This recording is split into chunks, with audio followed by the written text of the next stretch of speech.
gentlemen.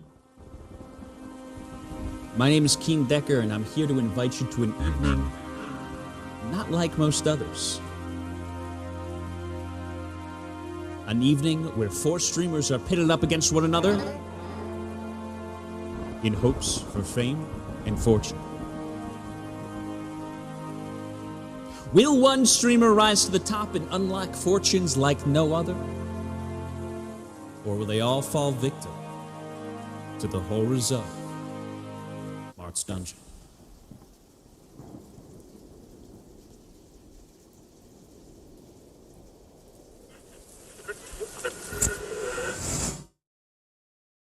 Unhealthy ghost. Mentally deranged ghost. Yeah. Hello, ladies. I make you deranged.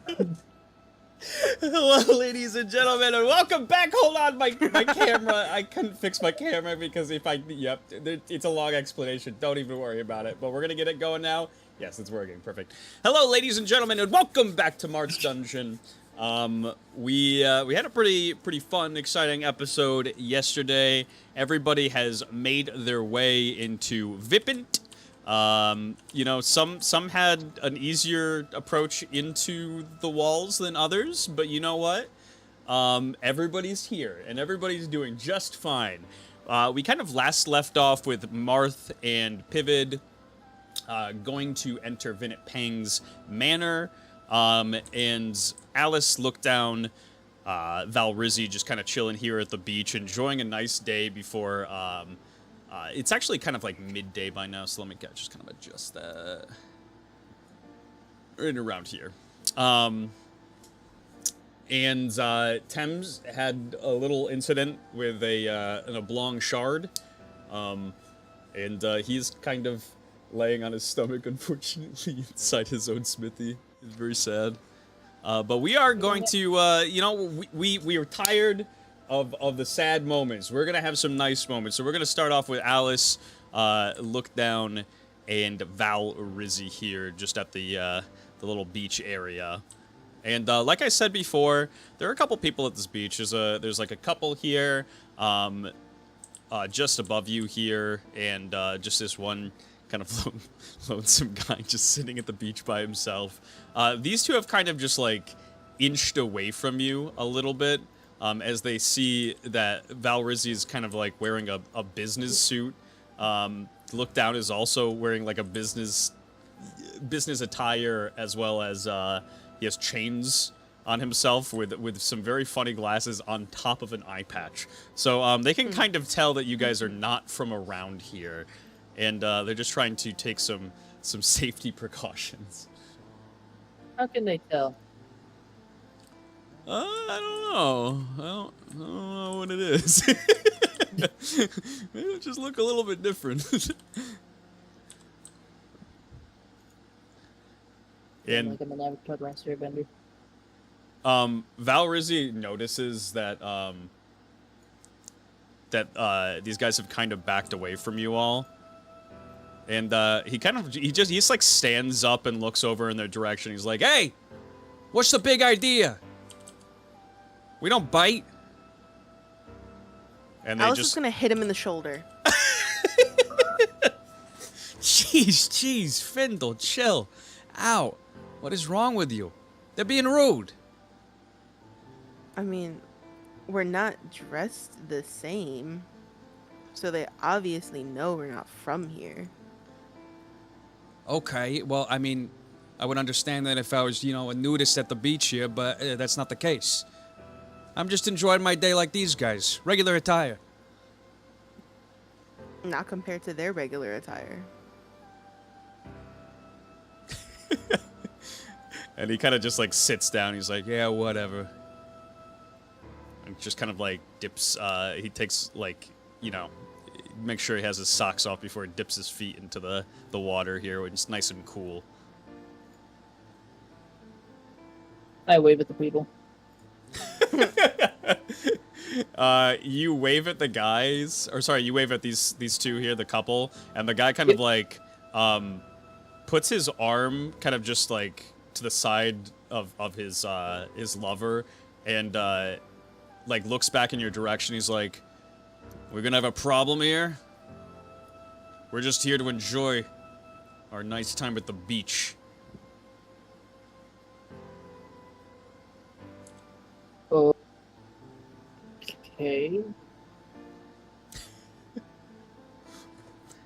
And the guy starts to take off his shirt, and he's like doing a couple push-ups. Hello. I look confused and then start doing push-ups.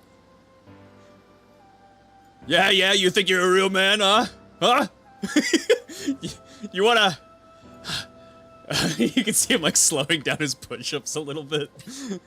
He's like, yeah, you wanna test yourself?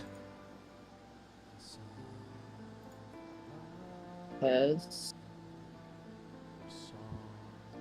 Yeah. And he kind of, he kicks his shirt off to the side and kind of, moves over to the water and jumps in. And, he says, we're both going underwater. The person who can hold it the longest, is the bigger man here. You can tell that this guy probably does this with anybody that looks at his significant other. I think maybe Alice can figure that out. I'm not too sure about me and Rizzy. I don't take the suit off and just start to walk towards the water. Confident, aren't you, huh? Yeah, a real big guy walking in here with all his clothes. Well, you're gonna sink right to the bottom.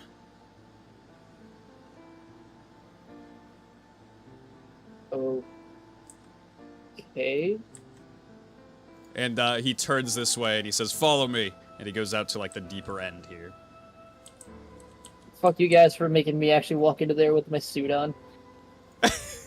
You can see like, I mean, Valorizzi like sees you doing. He's like, oh, come on, jeez. Yeah. I was I just watching. Yeah, I walk into the water. Perfect. Alice is gonna shout though before he gets even further. You know how to swim though, right? Yes.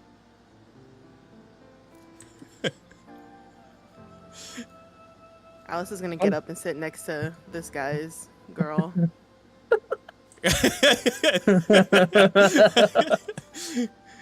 Just in case he starts drowning. Yeah, he doesn't like really acknowledge it since it's not another guy, and Valorizzi's just like, yeah, don't worry, she'll watch over your girl for now. Huh? He's just like kind of like kicking his feet in the water, and he's like, El Doozy. I just look at him. His feet. You look at him. Yeah. Knock him dead. Oh. Oh. Oh no. Okay. And I start walking. Actually, I don't say okay. I just. Perfect. Alice is gonna say, "Not really." Look. Oh. Okay. Yeah. It's a saying. It's a saying. And you kind of. I just keep walking towards the water at this point. Perfect. I'm confused. Right when you get about here, it drops off and it's kind of further in your head, and you swim over to where this guy is. And roll for Blitzball initiation. All right. So, he kind of gives you a timer and says, on 3, we're gonna dive as far down as possible, and we'll see who can hold their breath longest. He like kind of flexes it at you a little bit.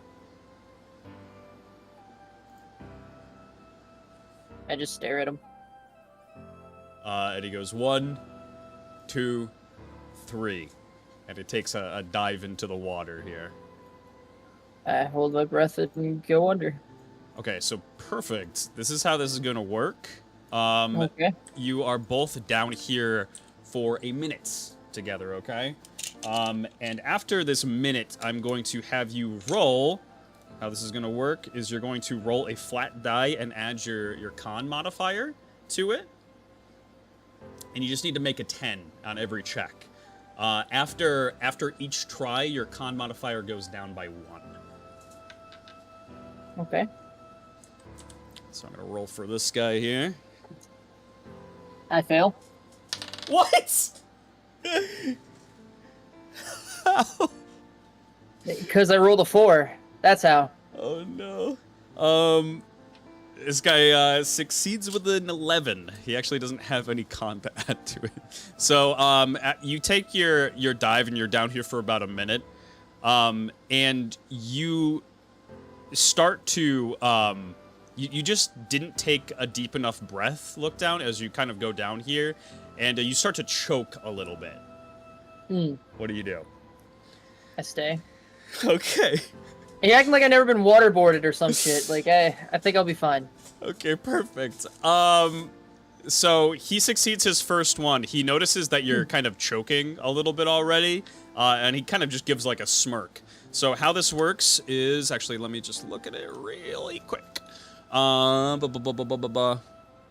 If failed user begins to drown, so you get the drown debuff, and lungs fill with water, dealing 10% organic damage per tick that you're down here. So you're going to take 10 for staying, and he is going to roll again. Oops.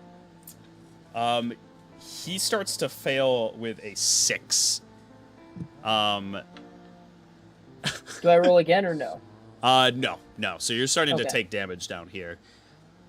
And he starts choking as well. He's going to try to hold it out as long as he possibly can, because he sees that you're trying to hold it down here. So you take 10% damage, organic damage. Oh, 10%. Oh, man. Why you gotta bring percentages into this? I don't know what 10% of... Is it 10% of current or max? It is 10% of max. Okay, so that would be... times 0.1? I actually know how to do this. Let me see your health here. I have 58. So you are going to take, let's see. Maybe 5.8. No. Yeah, so we'll round it up to 6. You'll take 6. Okay. So 6 damage, and then that's... Okay, and then 10% of 52? Of your max, so you're going to be taking that tick. Oh, constantly. 6. Gotcha. Are you taking it again? Yeah. Okay, perfect. I try to regain my composure and just stare at him. Yeah, you just gotta like dead stare at him as you take this damage again. And he is going to actually, okay, so you take the 10% again, so you've taken 20% of your max HP altogether. Roll me a will save.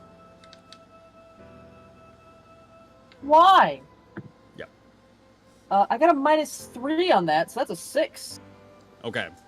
Look down. So as you are starting to kind of choke on water, you start to kind of... your consciousness fades just ever so slightly, and you start to feel as if there are hands reaching out to you that are trying to pull you down and keep you under the water. And there is only one person that you actually see in the water still here.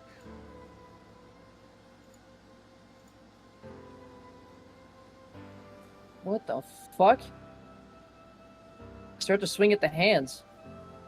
You start to swing at the hands, and it feels like you aren't able to...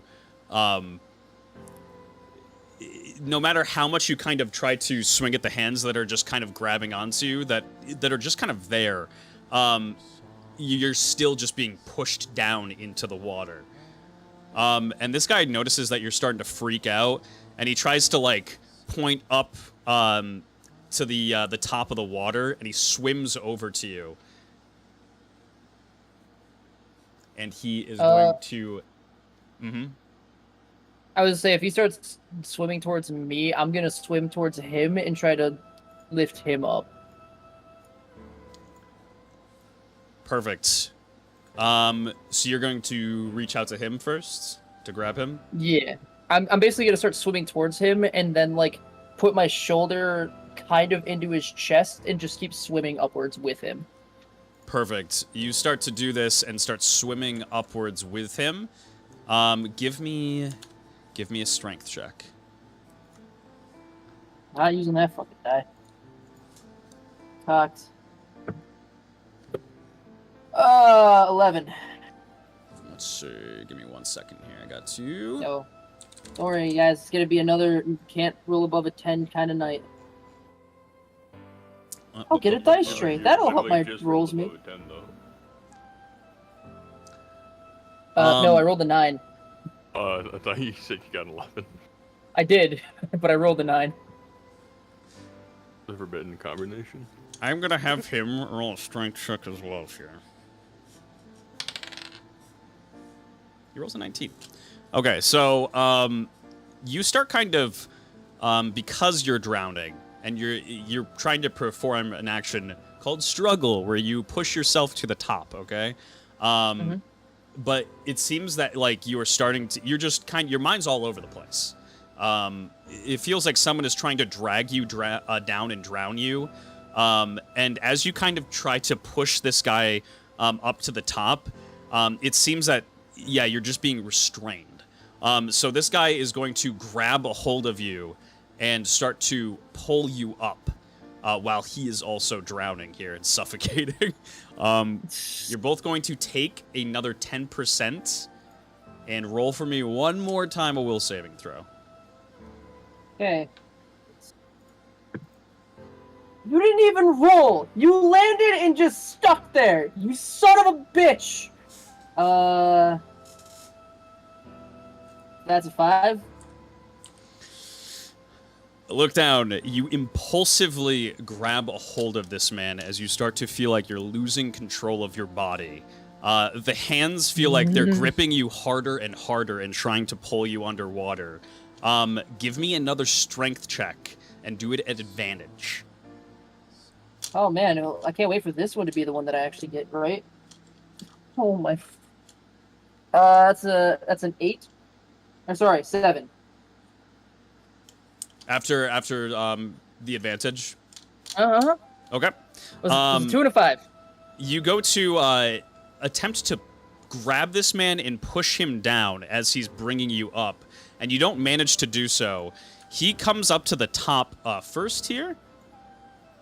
As you both have been drowning for a little bit, and you start to cough up water. And the guy kind of just like pushes off of you and tries to swim as far away as possible from you and kind of just gets to land. He kind of doubles back and starts looking at you as he starts to pedal backwards, and he says, "You freak." Freak. That's fair. That's incredibly fair. I just keep trying to swim to the surface at this point. Where are you headed? Straight up. Straight up towards him? Yeah. Okay. You start swimming towards him, and he is going to actually panic a little bit as he thinks you're extremely weird, and you're attempting to kind of drown him. So he kind of runs over to his girl and says, "Come on, we gotta go." And she's like, "Okay." I just try to run for land at this point. You get up I on don't even care where. land. And just start hurling up water. Yeah. It like really, really hurts. This guy is like barely kind of breathing as he ran over to her, and he could barely muster the words. And he grabs a hold of her hand, doesn't even bother to pick up his shirt, and starts to kind of run away.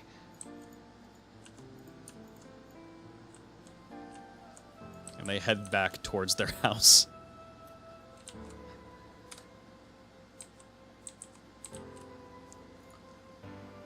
Ugh. Alice, roll an observation check. I'm gonna have Valrizzi do the same. Kind of hard for him to see, though. 18, You're closer. 18. Hey, okay. Can't imagine rolling double digits. Okay, Valrizzi did this with a disadvantage because you were pretty deep underwater. Alice, you saw kind of everything unfold as Lookdown was kind of freaking out and attempted to kind of grab this man and push him down. Valrizi did not. Valrizi kind of just like stands up, takes his feet out of the water and turns over to you and says, "Hell, doozy, you did it! Champion, he went up first!" He's not wrong. And he says, "Nothing. I love nothing more than showing up a guy like that in front of his own girl, you know." Rizzy, the hype man we all need. Can I look back in the water Sure. to see if I can see those hands? You look back in the water, and you see your own reflection. Oh no.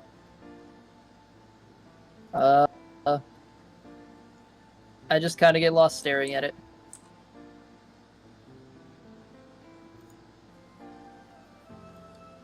And this guy is just gonna like. As the words freak echo into my brain.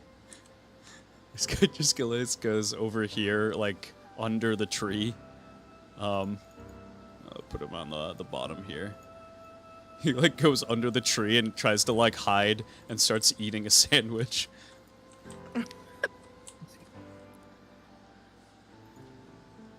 I'm sorry. Yeah, what you sorry for? You kicked that guy's ass. You knocked him dead. Almost. And then I just sit down. You sit down, and Valrizi kind of looks like he's about to go say something to you. And time just kind of freezes for you for just a second as Serviad Daniels kind of just... you could just feel him kind of like standing behind you. And he says, "Champ, what was that?" I don't know. Something tried to pull me down. Lost control.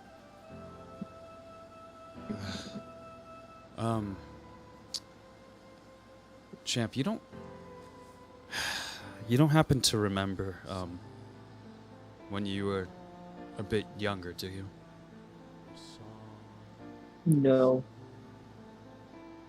Huh. There was well, let's just say that there was one of Solyet's men. They were running their usual experiments on you. And it seemed like time after time, these experiments, they attempted to hurt you more and more. This one, they said that they were going to bathe you. He kind of puts in air quotes. They brought you over to a relatively deep thing of water, and they, as you kind of approached it innocently, there was a man who shoved your head under and tried to hold you. Look down, you broke that man's arm.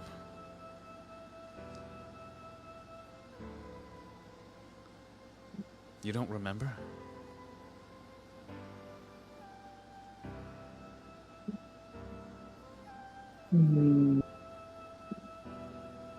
Maybe.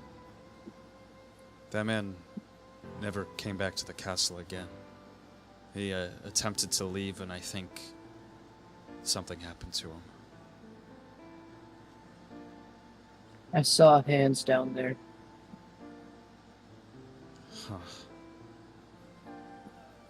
And he kind of just sits down next to you and kind of like runs his hand through his hair and just looks at the reflection of the water and doesn't see anything in there.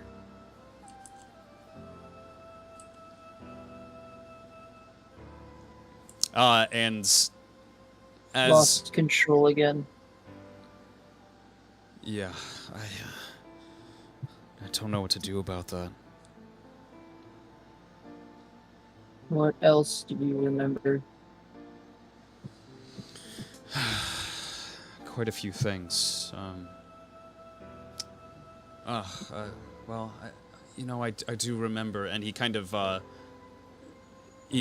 looks right at you and says, when we were in Reddish, there was someone who threw that guy threw a grenade through the window.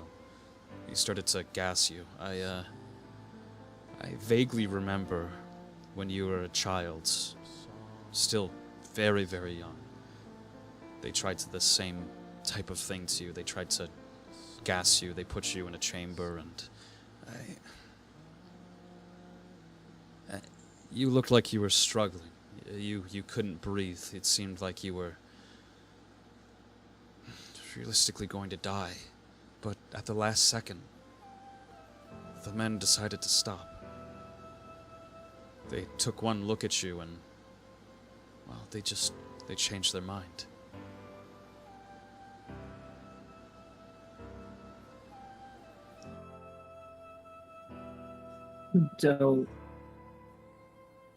I don't remember being a child. You don't remember any of it? The powder was familiar, but I only remember parts.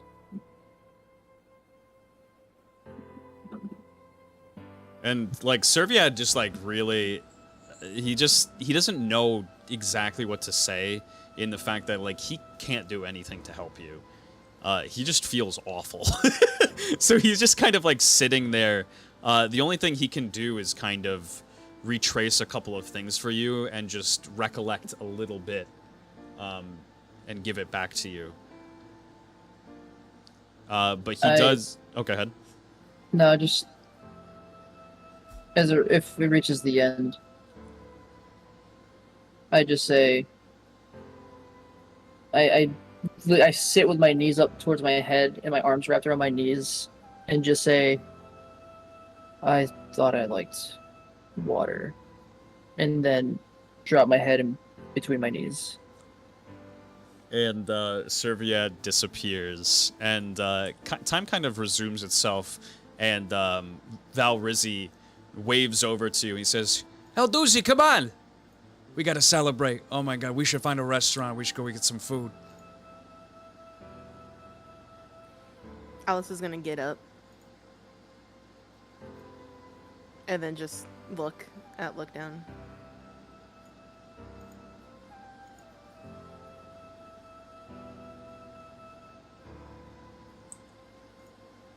And just sit there. Alice is gonna turn. Oh. No, go ahead. Alice is gonna turn to Rizzy and say, maybe, I don't know, go get him. I don't know. Yeah, I can go get us some food. No, go get him, then we can go get food. Oh, sure. And Valrizzi kind of just walks over to you, look down, and he notices that you're not really moving. It seems you're just kind of contemplating. And he places his hand on your shoulder.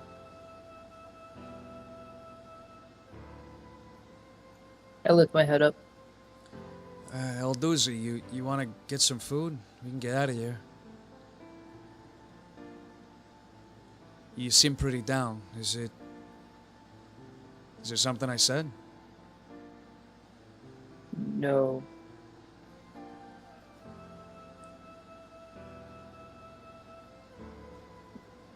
I lost control.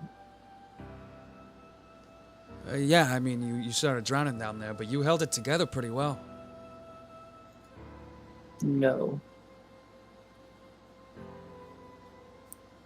Right.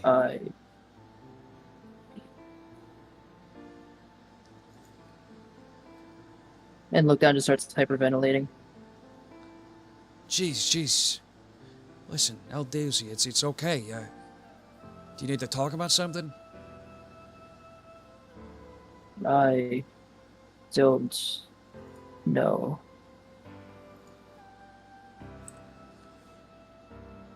Can make choice, but lose self.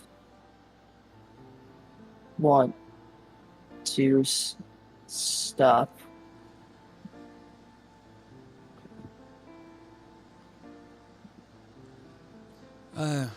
Well, you know what, Elduzi, if you're ever feeling out of control of your own self, if you feel like you're making some bad decisions, just let's have a cold word.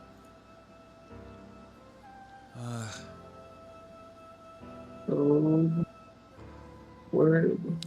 Yeah, something that a word that we know that nobody else would be able to pick up on. If you need some help, if you're hurting, if you feel like you're losing control of yourself, just say just say, you know, let's go with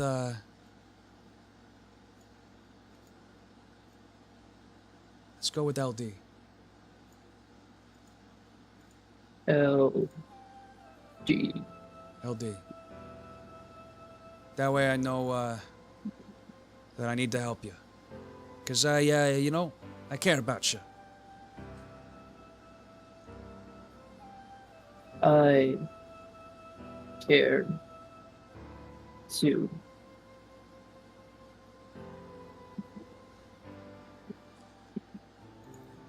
And then look down, takes a deep breath in, and uses meditate. Perfect. Go ahead and regain your health, and you feel just a very soothing feeling just come over you. You can start to breathe a bit more normally now. It seems like a little bit of pressure is kind of taking off of you, whether that's just your lungs or not having to focus so heavily on why this is so awful. Yeah.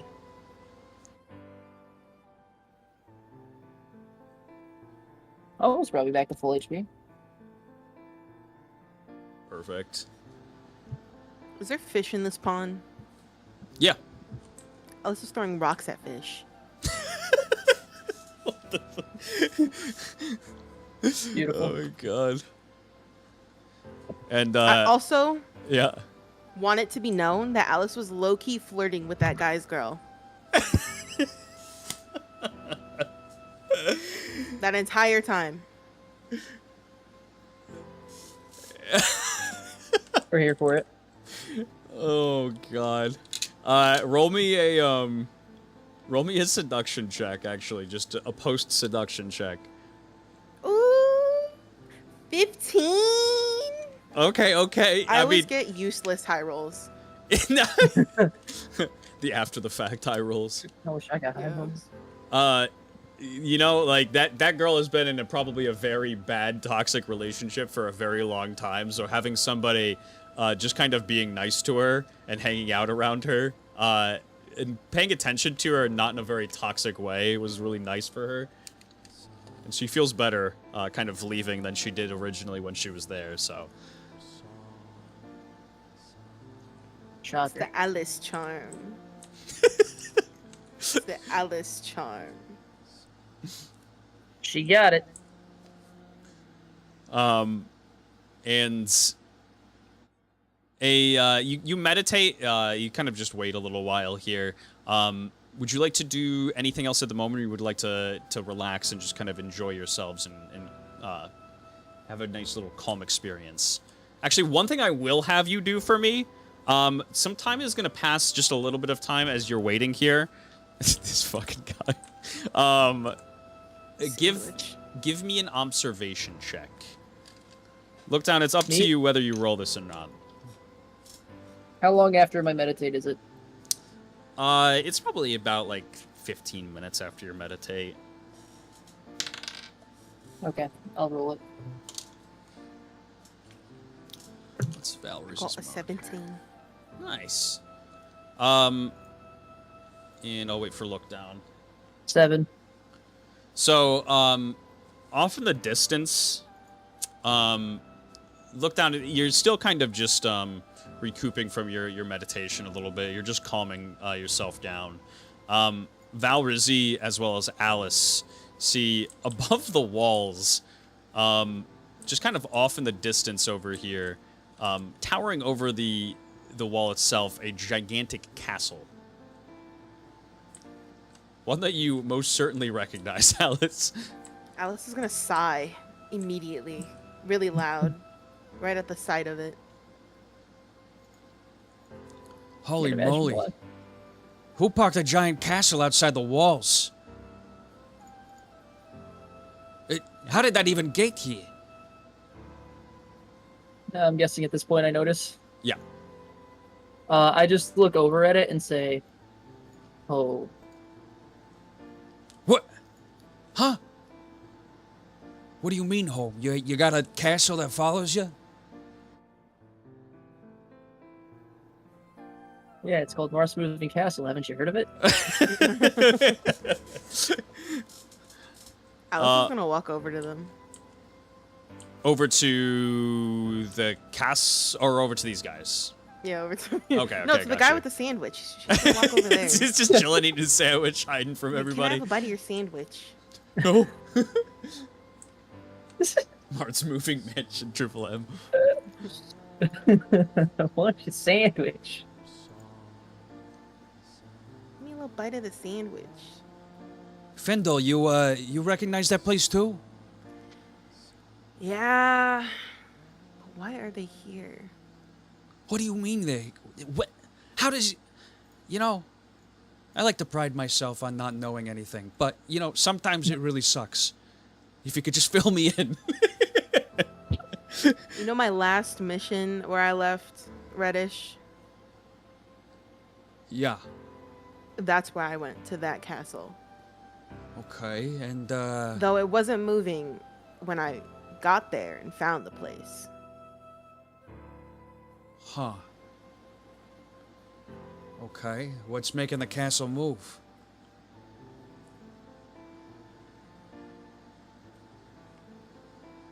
Alice is gonna look at Rizzy like he is the dumbest man for asking that question.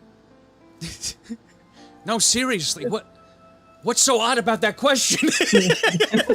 That's pretty abnormal. It's Man thinks pretty he's speaking clear fast. that it's magic, Rizzy. Yeah, okay. Sure. Not magic I've ever seen. Yeah, so there's this man that lives there. Yeah. His name is Marth. He was a prince or something. I really didn't pay attention. I went there to originally kill whose castle it was. Some lady, I don't know. But when I got there, she was dead. Go figure. Made my life 1,000 times easier. And then Marth was there, little prince guy. Then there's this other group of people in there that are like his friends or not his friends, his followers. I don't know what they are, to be honest. Look Down was trapped I look down. in there, I guess. So that's where you're from. Huh. Okay, Like well, we just called it home, but yeah. Yeah, I guess that is true. It's Rizzy. It's fine. so you still talk to these people?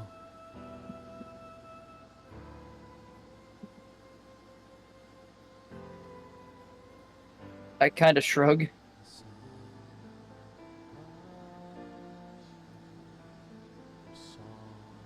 Kinda yes, but also kinda no. Like, I didn't choose to stop talking to them. It wasn't an option. It wasn't a big thing. Alice is gonna say, well, he left when I left because my dad called.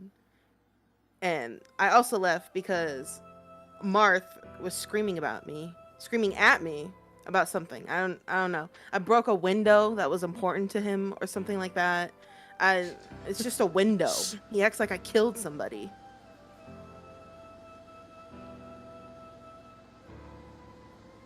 and like Valrizzi, like he kind of like cocks his head and he just like looks down at like the ground a little bit and like moves his mouth off to one side and he's like, yeah, okay. What was that? Yeah, nothing, Findle. Yeah, nothing. You know, blood isn't the only thing that causes people trauma. Yeah, I know that. Eh, I spit up some water at that comment. Here's what it is, though. I'm gonna head off into the city and go get some food. Anyone want to join? And I will say, it is getting a little bit closer now. Spent a little bit of time here. It's getting a little bit closer towards night.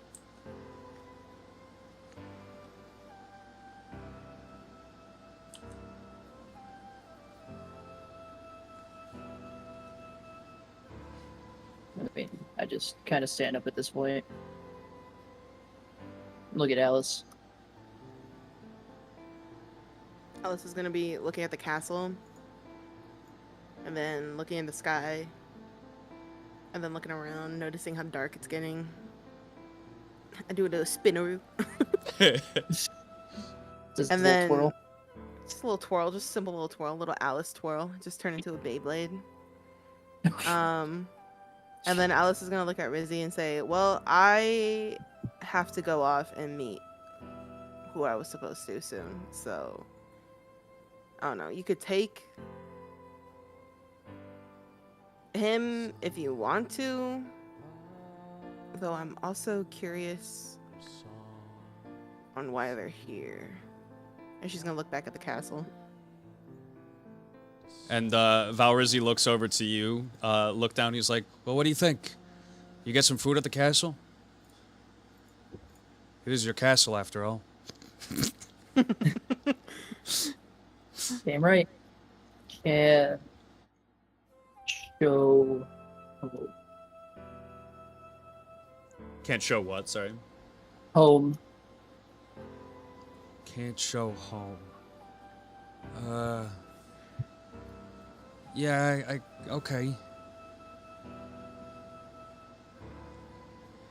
And he kind of like looks around and sees like the main road down this way here. And he's like, I think there's probably some restaurants in the city. I can take you there, Elduzi. Okay. and he starts to get up and kind of like as he's about to start walking, turns back to you, Allison's like, Findle, we'll meet back up with you here, okay? Alice is just gonna be looking at the castle still, and then shoot out a thumbs up. I say nothing. perfect. He starts to walk. Look down, what would you like to do? I walk over to Alice. Stay safe.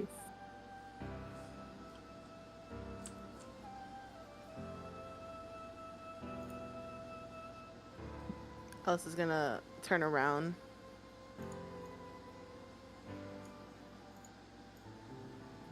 I was like, Alice is gonna turn around and say, yeah, you too. Don't let him buy all the things. He'll keep teaching you about money or something. Okay.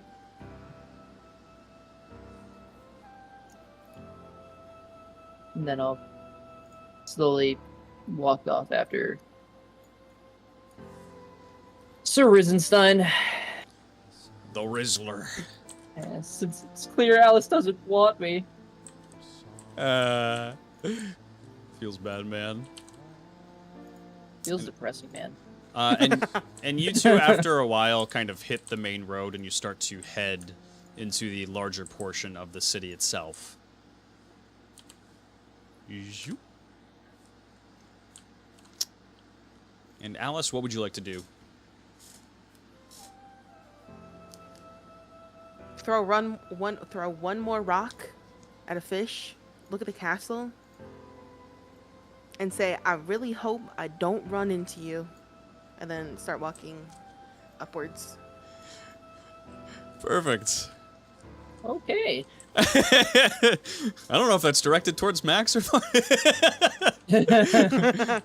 Living in her head, written free. Actually, let me clear this fog. Oops. Just disable fog for now. So you head up kind of this way. What would you like to do? How would you like to approach this? These guys are inside by now. These I'm two are inside. gonna climb a wall. Okay. So as you kind of start to approach the area here, you start to look at the castle to see what you can kind of see. It seems like it's these guards are kind of like walking back and forth and trying to remain ever so vigilant. There's been a lot of kind of people entering the city today, so they want to make sure that everything is a-okay. And as you kind of start approaching the manor here a little bit more, just give me an observation check. 20! Okay, perfect. So from what you can see, it's very odd, actually. It seems like they normally don't really have a lot of problems here in the city, surprisingly enough. This fence here is very, very short. It's more here just to be like, hey, you're crossing over into the actual manor territory. As far as the manor itself, you see that there is a main entrance right at the front here, and that these are very, very high up off the ground. It's kind of all shingled on the side of the houses here. You'd really have to like dig in to be able to scale it pretty effectively. What more at the front of the house here? This is pretty far off the ground too. This is a balcony that's kind of, I would say it's technically on the second floor of this building, but that's pretty high up. I would say that's probably in and around the realm of about 40 feet into the air. Like this is pretty high up off the ground.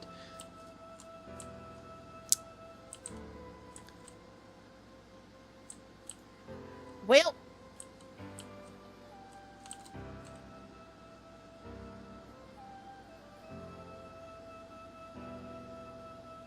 what I'm firstly gonna do is go all the way to the side to where I take it like I'm noticing like when they walk in their manners like Yep. back and forth.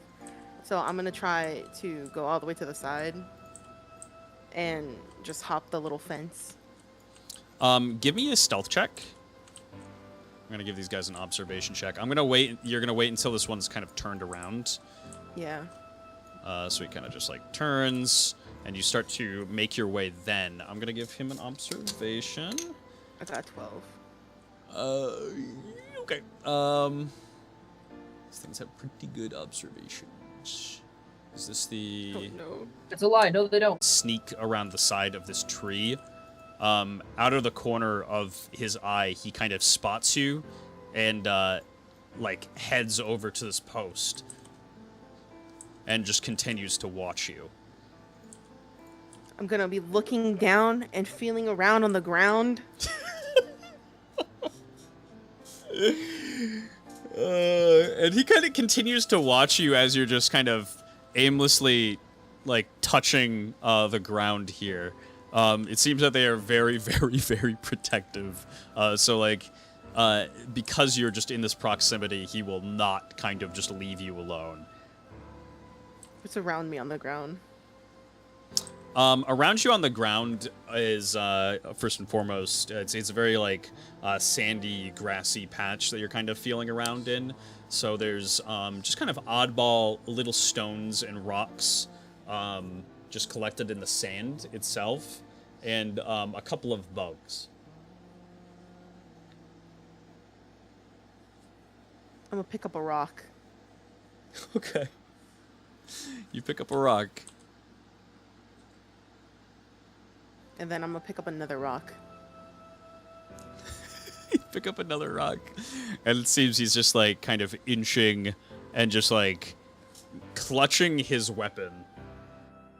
Damn, because I got rocks? I mean, yeah, these guys are very, very on guard. Very protective. These are royal guards. And then I'll put the rocks in my pocket and then I'm gonna turn around. And play it off that I didn't even see him. I was just there for rocks. You kind of start just walking away here. And he makes sure, he kind of just makes certain that you are kind of far enough away and don't seem really interested in what's happening here. And he starts to continue to walk his post while trying to, every once in a while, just like look over to you to make sure you're still walking.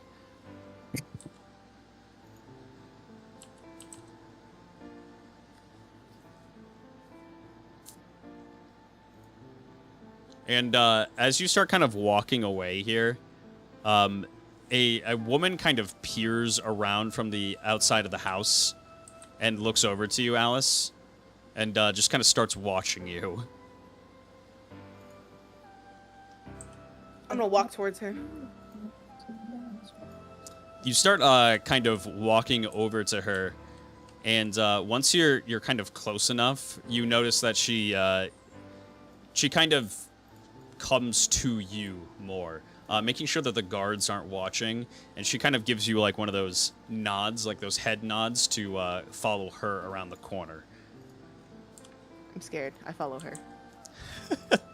You follow her around the corner of her house here, and you approach her, and she goes, "Oi!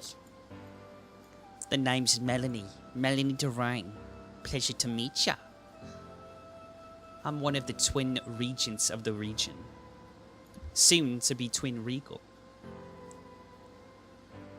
Wow. I noticed that you're looking at the manor.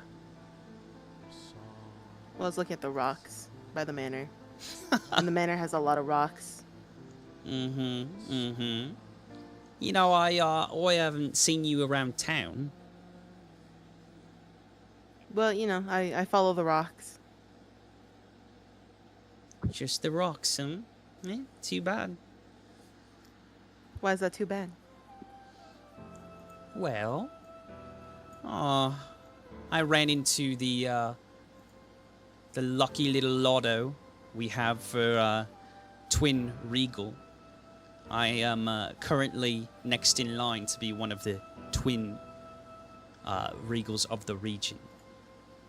And I fear that at this point I might just be outlived. She leans against her house and just kind of smiles. Alice is gonna raise an eyebrow.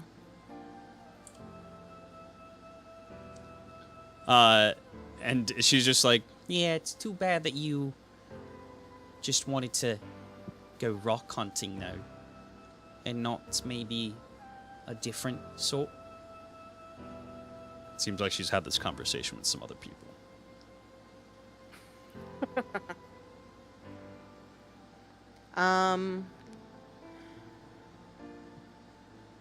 Alice is gonna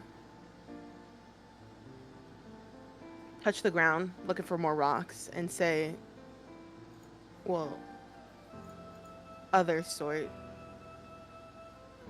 of And then pick up more rocks.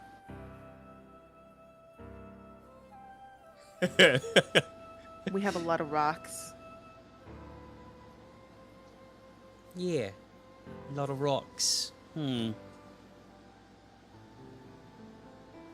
And she just kind of looks at you once again and makes sure that, like, kind of nobody is watching. And she says, You wouldn't have any interest in helping a gal out, would you? I have a lot of interest in helping a lot of girls out. Okay, sweet talker. Well, if you wish to do what I think you're doing, then I'll make it worth your while. How so? and she's just like, wow, okay, I didn't think I would actually get away with this. She walks up to you and she says, If you get me at the throne, if you make sure I'm one of the twin regals, I think that we can have a very fruitful relationship. Where are you from? Is that something you're really interested in, or you're just interested in my answer? I like to know who I'm working with. I've had a couple of casualties up until now. Casualties? Couple attempts that didn't work. Sniffed out right away.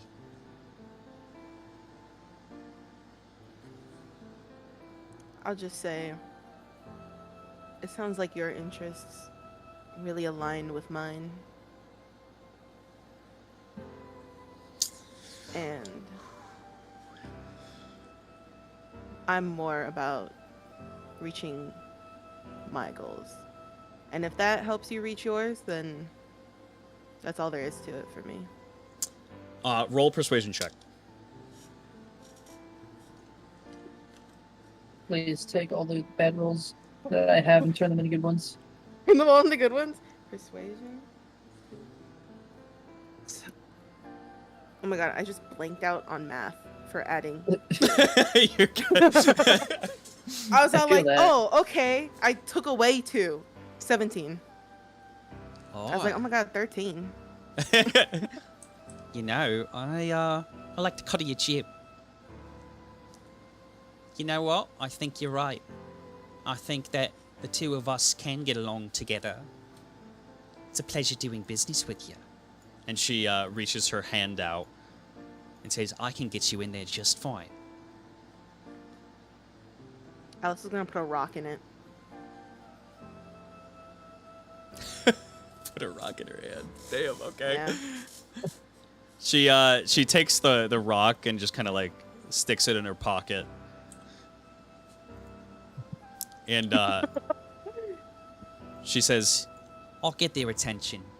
You sneak past the gate. There's a back door. Always keeps it unlocked. Some kind of sentimental shit that maybe his son will come back someday. There's Hello? there's a tree house out back. Son used to play out there. Used to come in through the back. His son. Yeah. But What happened to his son? he took a mighty fall. Dead on impact. Drowned in the ocean. Oh, Is that sentimental, or is that just crazy? Yeah. Old man's lost it in his old age. Are we doing him a favour? And us a favour even greater. What did his son look like? Yeah. Pretty scrawny. Scale coat. Pretty young. He had a lot of good years ahead of him. Pretty adventurous type. Didn't want to be inside the walls anymore. Got impatient. Disobeyed his father. Tried to leave and You see how far that got him.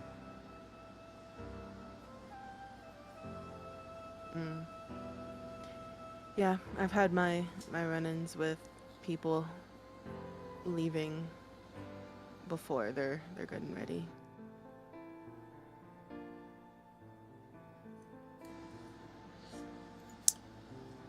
And she's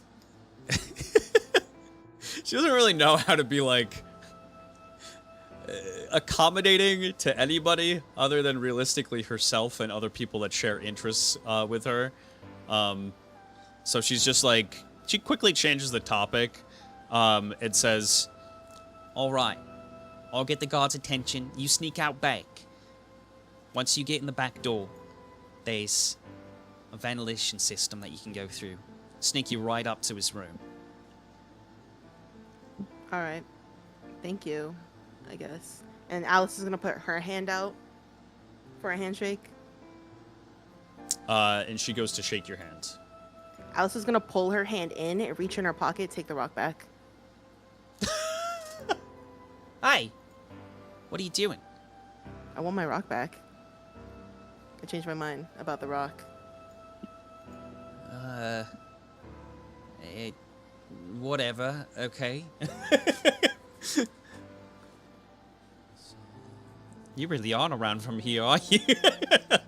She just kind of like looks around. I really wanted my rock. Fair enough. I mean, there's pretty rocks here. Oh yeah, Vipin's beautiful. And she kind of turns around and says, Good luck inside.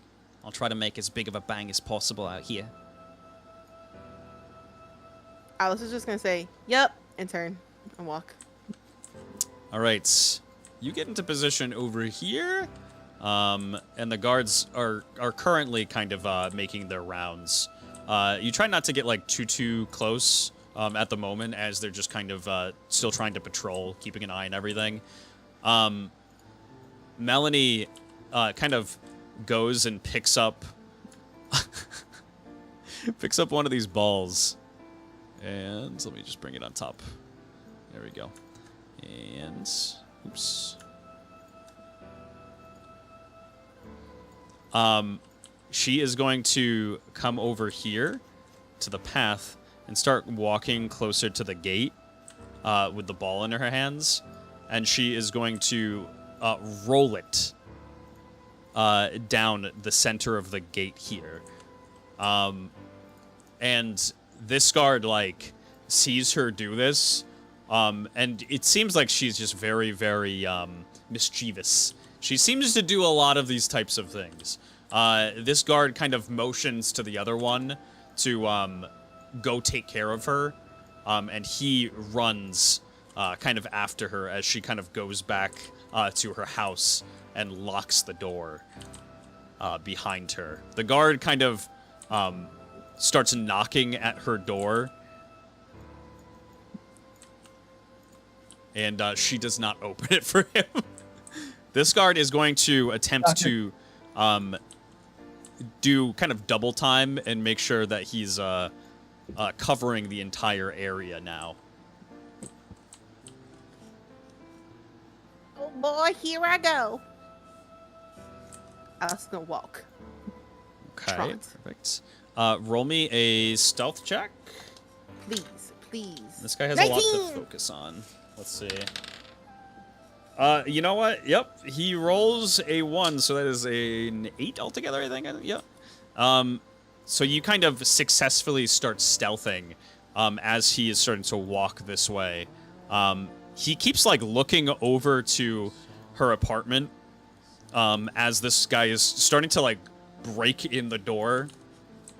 And as this guard kind of turns his head away to make sure that he's monitoring things properly, she sneaks out the back window and starts to run out into town before he breaks in through her door. And you kind of, you very, very easily hop over this fence and sneak your way. And are you, where would you like to go? I'm going to exactly where she said. Okay, perfect. So yeah, you make your way to the back of the house. She said that there's a back entrance. You see it right up against the side here. There is indeed the tree house that she was talking about over here. Head over. And we'll go off your previous stealth check. You very stealthily open up the door and enter. All right. Sir Timothy. He just said BRB. All right. Marth and Pivot. Maps. Open map. Oh, man. Player screen. Lucky. Hide player screen quick here. I was about to be mischievous and have Alice put a rock in the sun's castle. I mean, the sun's friggin' treehouse. Oh my god. We're putting rocks everywhere. It's Here, my rock, mark. there, rock, everywhere, rock, rock. It's my calling card. Let's My see. calling card. Open up this bad boy. Old Rock Donald had a rock. E-I-E-I-O. Rock, rock, rock. Rock, ah. Oh god, map, don't crash on me. Don't crash on me, baby. Not again. Don't do it. Alright, so just putting into notes, to gain Alice's anything, have rocks. Got it. Have rocks. Make sure you have rock. Alright, let's open up our notes here. Marth. I'll place you and then I'll reveal everything. And Pibid. Whoa. Yeah, yeah. It's your boy, Pivot. It is your boy. You enter the manor, and you've been having to wait here for quite some time. It seems Vinit Pang wasn't home at the moment, so they had to go fetch him. And they kind of made you wait here in the meantime while they went to go get him and get everything prepped. And after... you saw him kind of enter, but he didn't acknowledge you at first. He kind of just went upstairs, was informed on what things were happening briefly before he kind of starts to head down the stairs with what seems like an advisor. And they make their way to both of you.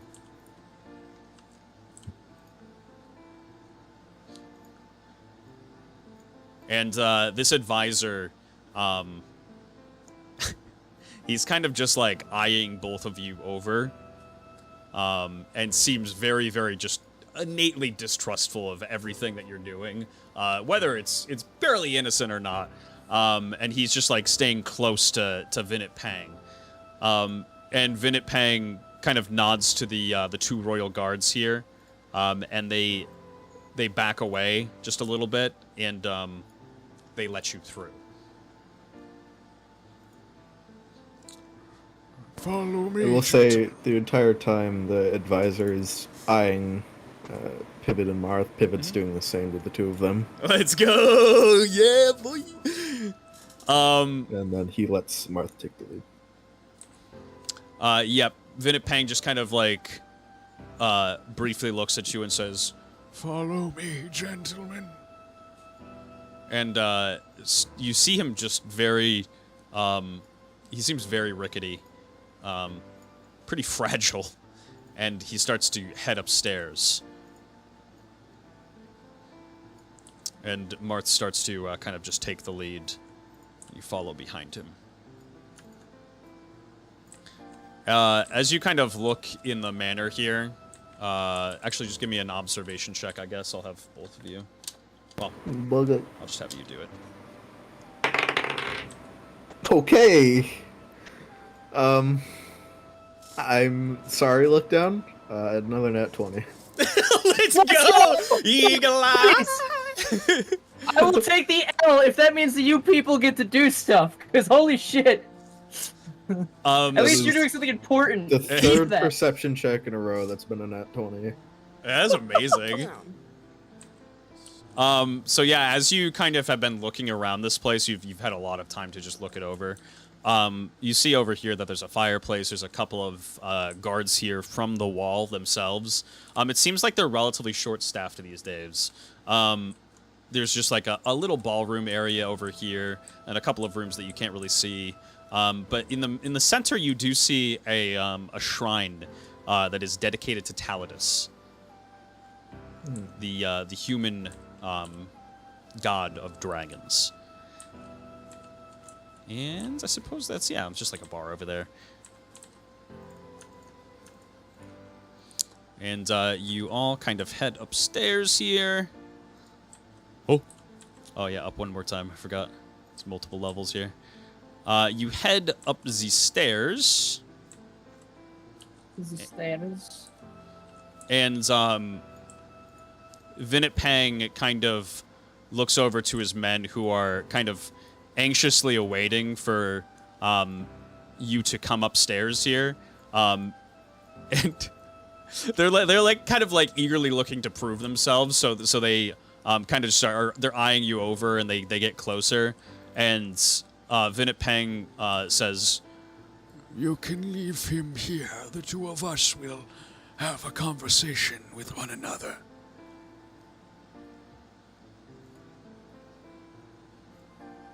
and Marth looks back at Vinit Pang and says, I have your word that you won't attempt to do anything to him, yes?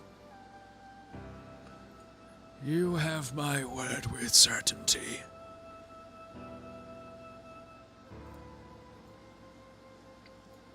And Marth kind of looks over to you, Pivot, and nods his head. Pivot returns a nod. And Marth is gonna look at the two guards and just stare at him he's just gonna stare at them for a couple of seconds before like acknowledging Vinit Pang and walking with him towards the upstairs with his advisor here. Where's the stairs? I think they are actually right over here. Yeet! They go upstairs. I will have them just kind of disappear for now. Pivot, as they kind of disappear upstairs, the two guards kind of start like talking between themselves, just kind of whispering and like laughing.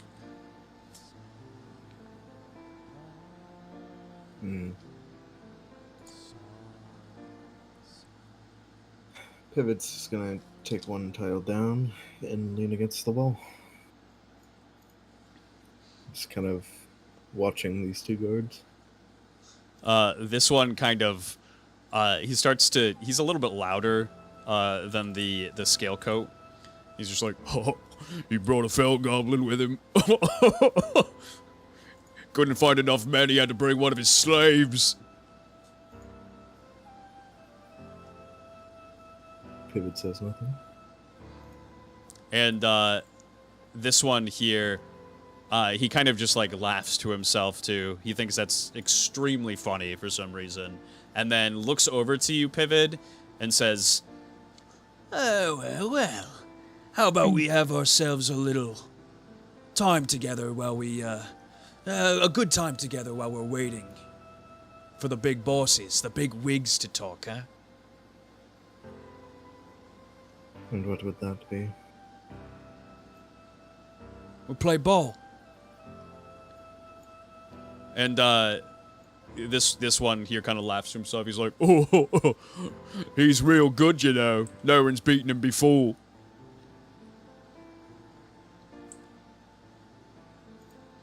I don't believe I'm familiar with this game. And he kind of looks at the court in the middle of the room behind him, and he says, Old trail. Sport.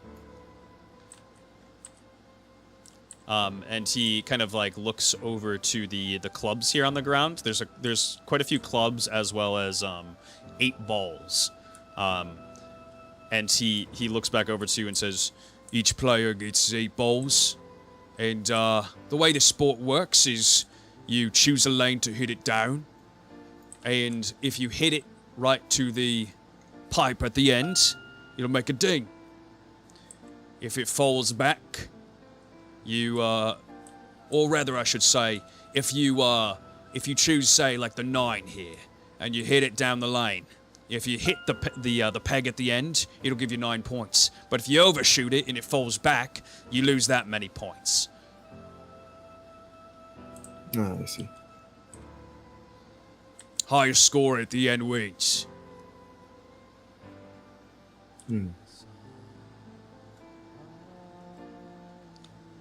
Oh, I'll be willing to put some money on the line, but I don't think this one's got any. Fuck, he's right.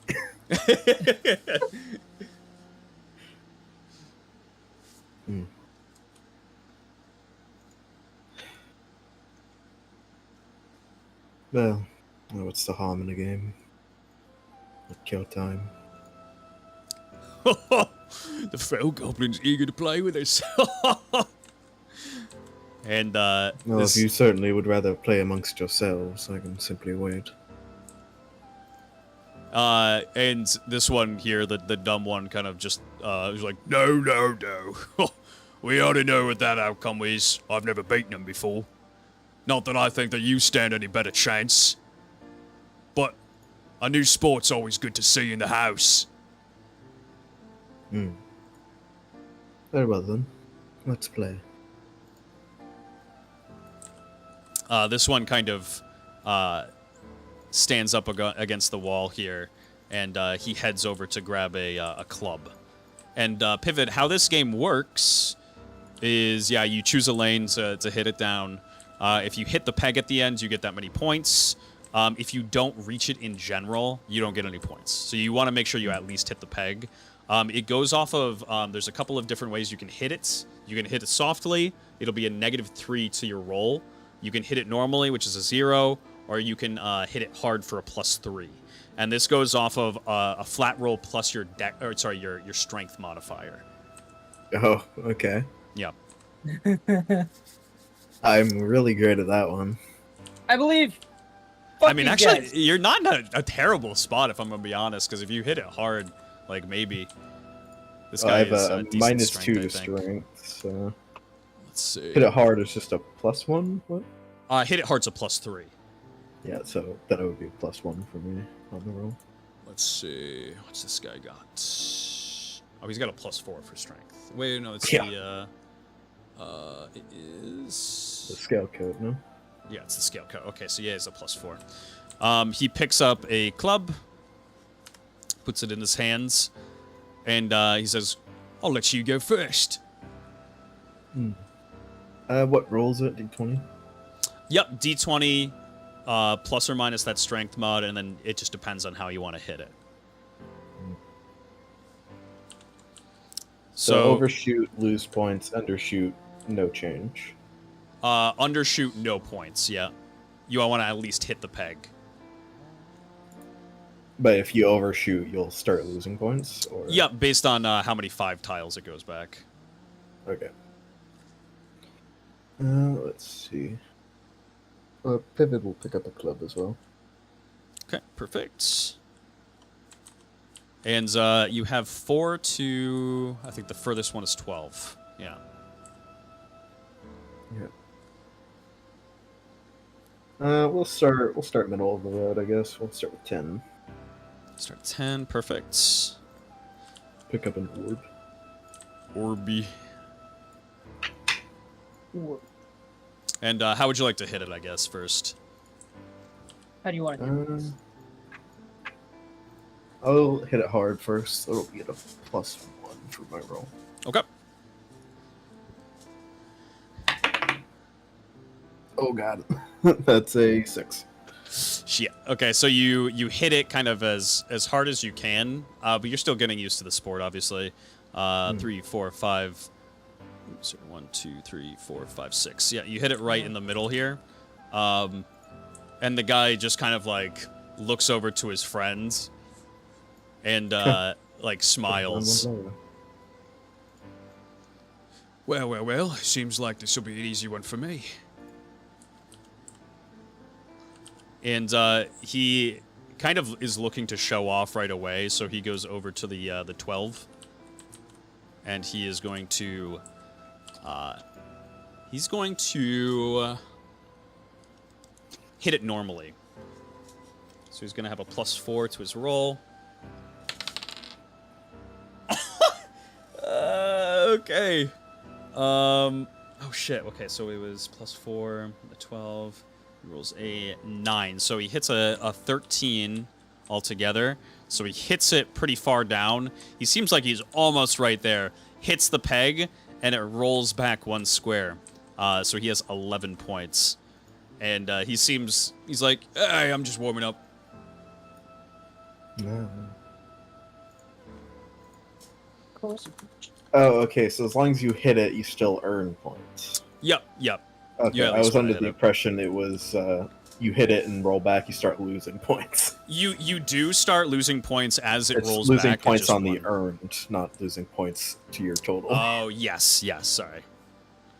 Okay. Let's see then.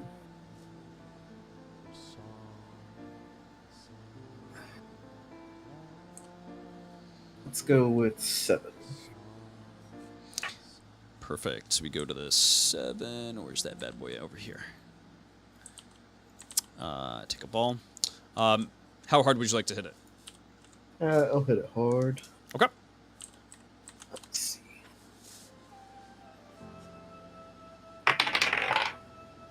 Okay. That is a 13. Okay. So 13 That's- altogether.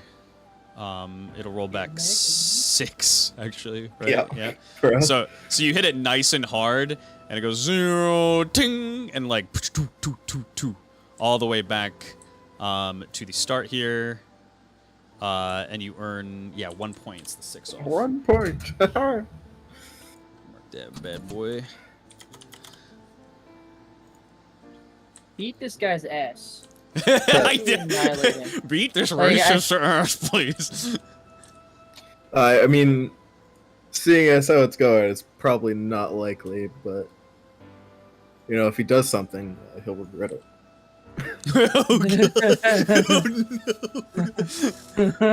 That got me excited.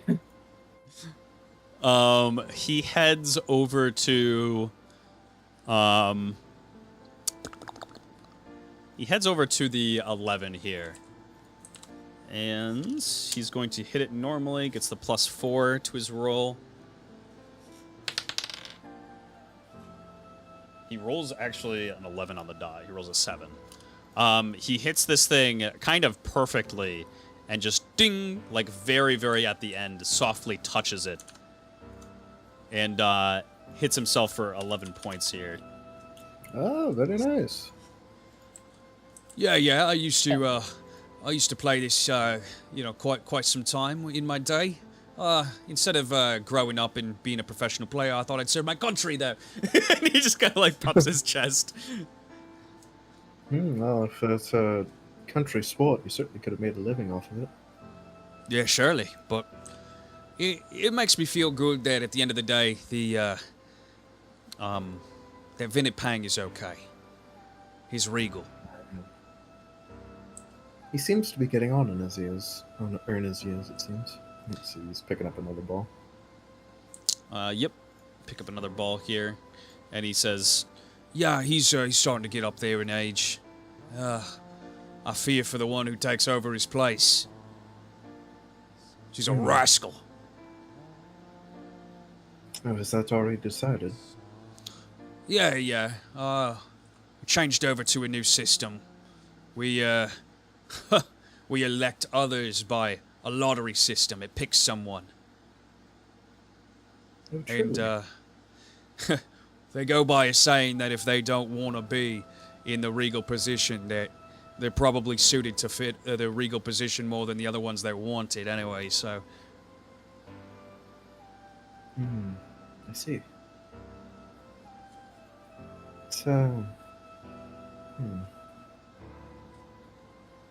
I'd never have thought of that system of government before. I hope it goes well. As he's sidling up to the 8. the 8's perfect. Let's see, where's our 8? Oh, the end here. Okay. Let me grab a ball. There we go. You get kind of close to him, and he kind of uncomfortably takes a step back a little bit. Oh, yes, my apologies. I'm gonna set the ball down. And then I will hit it normally. So Okay. it'll be a -2. Let's go. Oh, come on! No! Is it like a nat 20 for you? Yes, sir. Oh my god, bro, what? You go to hit it normally. Dang, that sucks. And just... So That's 20. 18, so that's 10 back. Yeah, it kind of comes flying back, almost hits like the stained glass window here, and rolls out into the balcony. Oh dear. And that's just no point gain. I suppose I've more of a penchant for maces than I thought. Your turn, friend. And he's like, it's not too late to swap out, you know. I could always beat his ass. Oh, that's not the spirit of the game. Come on, man. True. True. I never thought I'd find myself agreeing with you.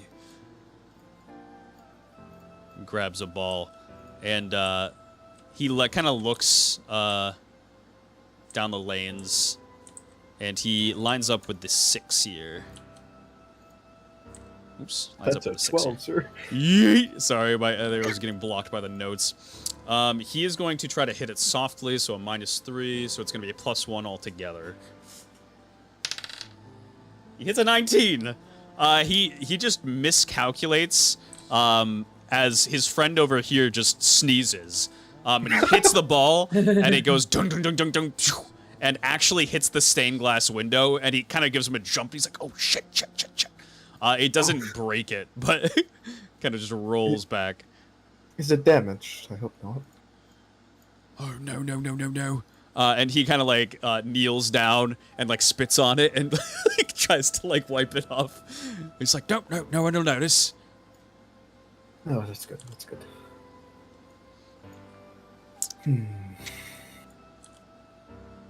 Let's see. I'll pick up another ball, and I think I'll line up for 7 again. For 7 here. Perfect. How would you like to hit it?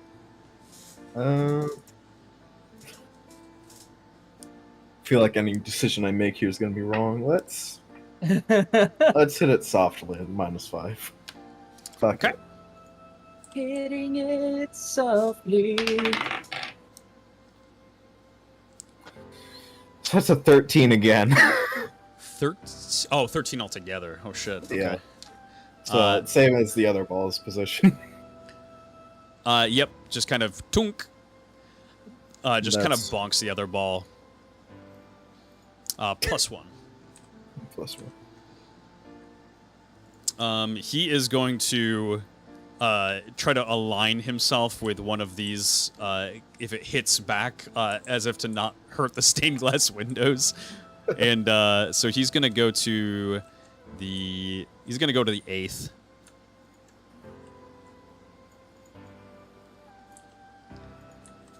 And he's gonna hit it softly. Only the +1. Yeah, hits an 18. Holy moly, Oh, this God. guy is just like, he seems like he's a little on edge after what just happened, and so he kind of just tunk, and it kind of flies right between his legs and almost like right over to the balcony and off it, and Ooh. it makes him jump a little bit. My, we are not keeping it on the board today, are we? No. This is just not right. I'm a little distracted, that's all. Oh, don't worry, you're still in plenty lead. So Pick up nice. another ball. That's Pivot's special abilities. You go to pick up another ball, and as you're doing this, Alice, you enter from the back here. Yeah. Alice. You enter from the back here, and going off your previous kind of stealth check here, nobody hears you enter. And lo and behold, she was actually kind of telling the truth. There is just a grate here that you can kind of just lift off and enter through. I do that. Perfect. You lift off the grate and start to climb up and into the ventilation system here. Let me bring you She's up. in the walls. She's on the walls. Oh shit. I fucked up. Not again. I fucked up. Why'd you do that? What level are we on here? Oh no. Oh wait. Can I go down? Where's Alice? Where's Alice? Okay, you gotta go up one more. Gone forever. Perfect. You start climbing through the ventilation system here. It seems like just kind of cool air is being pushed through. It seems like the cool air from they have like an underground system that's pushing up air into the castle. And as you're approaching here, give me Coach. Oh God. inside. Give me an observation check. 19. Okay, perfect. So, as you kind of crawl closer to this area, you notice that there is indeed a rather large crack in the pipe here. And as you approach it, how would you like to approach it?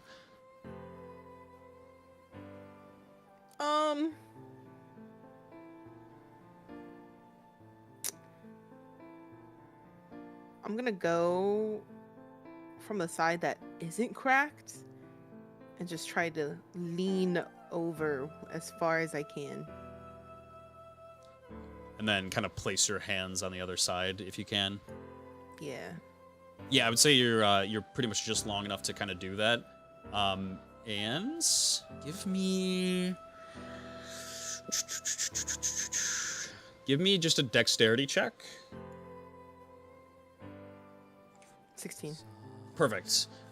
You do manage to be able to just do that just fine. You bring your hands across and then slowly start sliding your feet to avoid this crack. And you keep heading down through the pipe. All right, let's see. I love you. Vivid, it is your turn. Boy, am I. Let's see. Can I look at the numbers again? Yes. 4 through 12. I'm gonna try for the 10. Perfect. I'm gonna hit it. I'm gonna hit it hard. So +1. Do it. Do it. 11. Hey, okay, not bad. You hit it, and it seems like you're getting a hold of the sport here, and you collect yourself 9 points. There we go. And he sees you hit like a nearly perfect shot, and he's just kind of like chewing on the side of his cheek. He's like, I believe that's what, 11 points me, 22 you. and he looks over to his friend, and he's like, yup, that's the cow.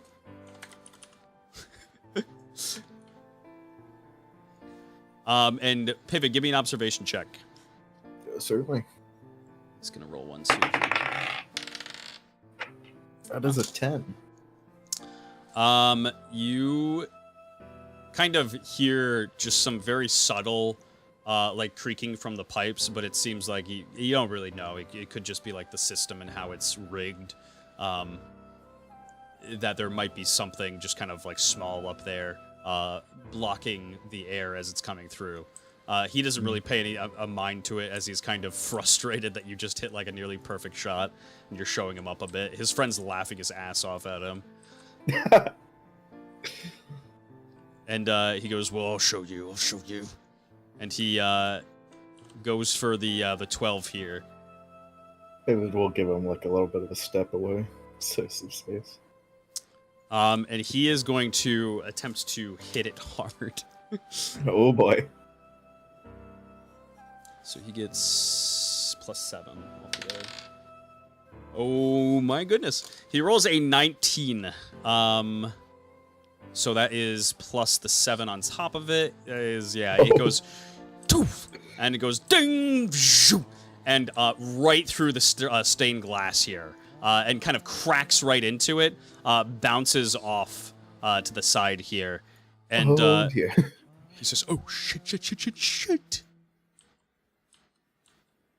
Who builds a manor like this, anyways?" Seriously, who puts a window behind? Whatever. And the guard starts laughing at me. He's like, "Not coming off me, paycheck!"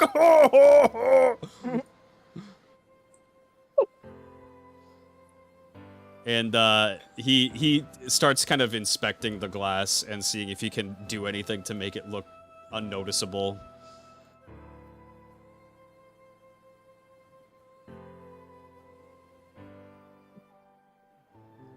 Oh, I don't think I can heal a window, so. Have you tried? No, but I don't really intend to. As long as the intent is there. And he feels like the more he kind of touches it, the worse it might get. He doesn't want to put any pressure on it, so he just kind of like stands in the way for now, trying to just block it. Are we continuing? Yep. Go ahead. All right. Let's see. Get my next ball, and I think I'll go for 8. Money, no whammies. 8. Big money, no whammies. And I will hit it normally, so that's at a -2. And as you're kind of lining up your shot, the guy like gets like this really nasty smirk on his face. He's like, "Oh, that prince you came with, he looks pretty. He looks like a pussy. Whoa. Has no meat on his bones at all." We've had our fair share of troubles. Oh yeah? That's an 8. On the Oh, dot. let's go. Tunk. And he kind of says this in the attempt to rile you up, and you just hit the perfect roll here and hit the peg directly. And he's a bit bewildered, and doesn't even dare look over at his friend. He was just like kind of on the ground now, like fist to the floor, laughing his ass off.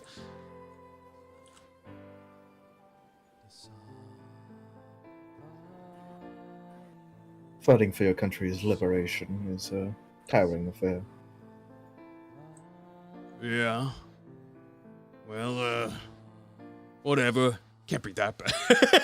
He's like getting really, really butthurt as he goes to grab his next ball.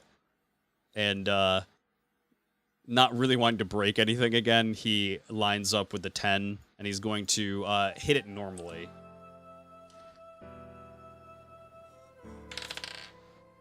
Oh, shit. Okay. Oh, that's a 14 altogether, because he rolled a 10. Direct.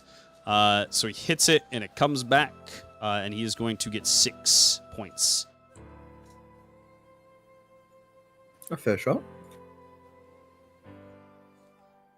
Let's see. 6 points, and you picked up 8, yeah? Perfect. So it's currently me 19, him 28.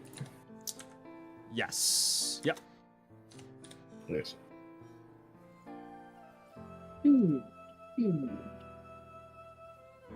And he kind of just like looks over to his friend, and he like just softly mutters to himself and like kind of like whispers it to his friend. He's just like, The half-breed's trying to butter me up. Wow, being sportsmanlike. Sheesh. very unsportsmanlike. I'll pick up another ball, and I think I'll shoot for. Let's see. We'll go for 9. Perfect. And I'll hit it hard, so that's at a +1. Great. I believe in you. You got this. Easy Please. peasy, lemon squeeze minute. Please beat this motherfucker. That's an 11, so Okay. 7 points. That is not bad at all. That's there you go. You went for 9 and got an 11. This has happened yet again. Oh, Yeah. dun dun dun dun. 26 to 28. He goes to pick up another ball here. And he's like, Yeah, well, we run into our fair share of things here too. I'm sure. Is the wildlife here particularly dangerous? Oh, it can't be. We live in a pretty safe area here, but further into the country it gets a bit more dangerous. Scary species. Lots of animals, monsters. Yes, I've heard the deeper forests of Trail can be quite vicious at times. Horrifying, even. and his friend here just kind of laughs to himself. He's like, "Not like you ever saying it." Ho, ho, ho.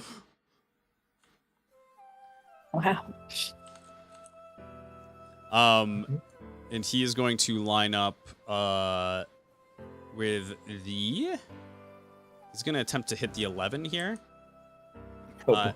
And he is going to try to hit it softly, as he's very, very cautious at this point. So it's going to be a +1. Roll a 2. Roll a 2. He rolls a 3.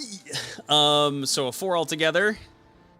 Hits it, and just kind of softly taps. It doesn't get a fully, it doesn't get like a good hit on it, and it just kind of spins and bounces and stops right on the 4 here.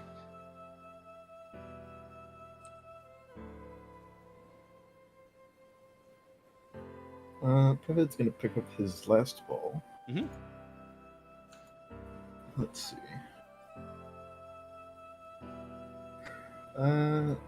Go for 10 again. All right, let's go. He's gonna hit it hard. Let's go. So +1. Come on. That is a, let's see, it's a 12. Okay, perfect. So 2 off, so it's 8 points. Yep, 8 altogether. And that puts you, let's see, 4 ahead of him, I think, here at 32. And he's just like, I thought he had 28. Did he get more? you're 4 ahead of him at 32, right? Okay. Yep. I'm at 34. Oh, you're at Yeah, 32. he should be at 34. So he is 6 behind you at 28. He kind of walks over to the ball here, and he's like, I gotta go big or go home. Big or go home. He knows that his buddy will never let him live it down if he loses. So he goes right over to the 12, and he is going to. Oh boy, everything's on the line another here. Step down for space. He's gonna hit it hard. Roll a 20. Roll a 20. So +7 to the roll. Rolls an 18, so that is a 25. And this time, toom, shoo, right through the stained glass window. And he freaks out and like falls to the ground. As somebody comes down to these stairs here. Let's see, where is he?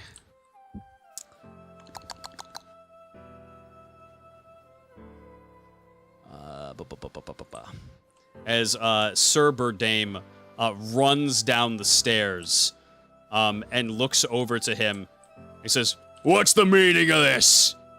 Pivot's setting his mace down on the end of the board. And he sees that Burdame, who is very, very intimidating for this man. He can control every little bit of his fate. Like, this man is kind of beat a lot of sense into him very often, as he kind of does with the men on the wall as they fuck up a lot. And he says, "Sir, the fell goblin tricked me. He made me hit the shot too hard." That's rather unsportsmanlike.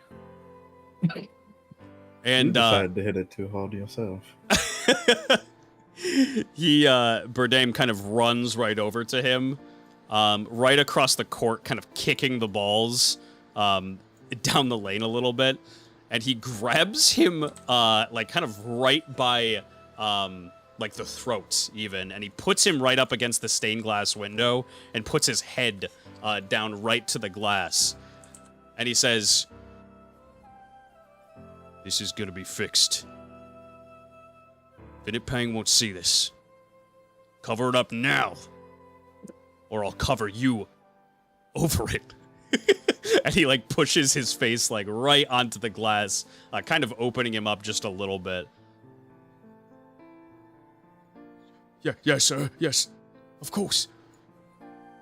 And he kind of drops him from the neck and gives him a kick right in the stomach, and like looks over to you, Pivid. He says, "My apologies." Oh, no harm done, sir. Let me know if they cause you any more trouble. And Pivot, like, gives a half bounce. Of course. And he's gonna head back upstairs.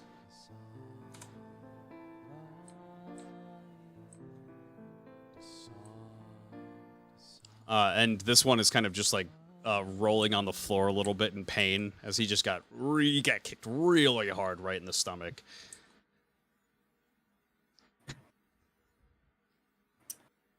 Pivot's gonna set the mace down.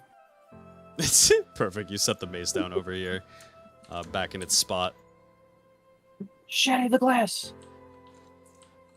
Let's see. All right.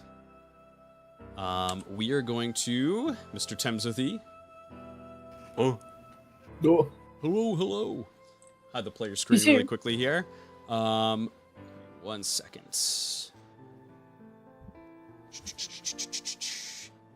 Gotta find the right one here. There's like 3 maps that are named something very similar. Perfect. Why would you do that? I feel like you're just setting yourself up to fuck up. Yeah, because I'm terrible, honestly. Oh, yeah, no, that tracks. You can't trust me. I don't. Jeez. Okay. Let's see. Let's change the truly music seeing here. the underbelly of Marth's dungeon right now. We get together and have a fun time on camera. Off camera, we all hate each other. Yeah, so yeah, much. we're all at each other's throats. Fucking, It's I don't even know how I sit in the same call with these assholes. Like, come Absolutely on. disgusted. I hate all of them.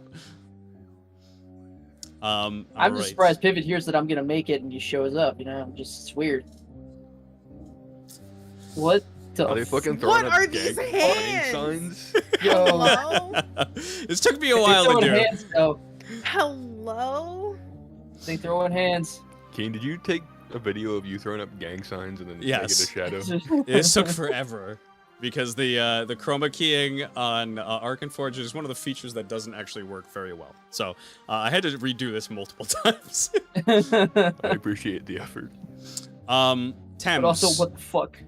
you wake up in a bed, and you have a bottle of alcohol in your hand that has just kind of like falls out of your hand to the ground, and it kind of stirs you, and you wake up, kind of out of a dead sleep. And as On my you, show. yep, on your shell. And you actually, it's enough momentum to kind of swing you right up, and at the edge of the bed. And you still kind of feel a little bit of an effect of some liquor that you were drinking previously from the night before. You feel a little bit kind of tipsy still, and a little bit dizzy. And as you kind of sit up, you see that your father is working over at the workbench here, just putting a couple finishing touches on things. And he turns to see that you're awake. Let me turn down this music just a little bit. The Mongolian throat singing is just a little bit too loud.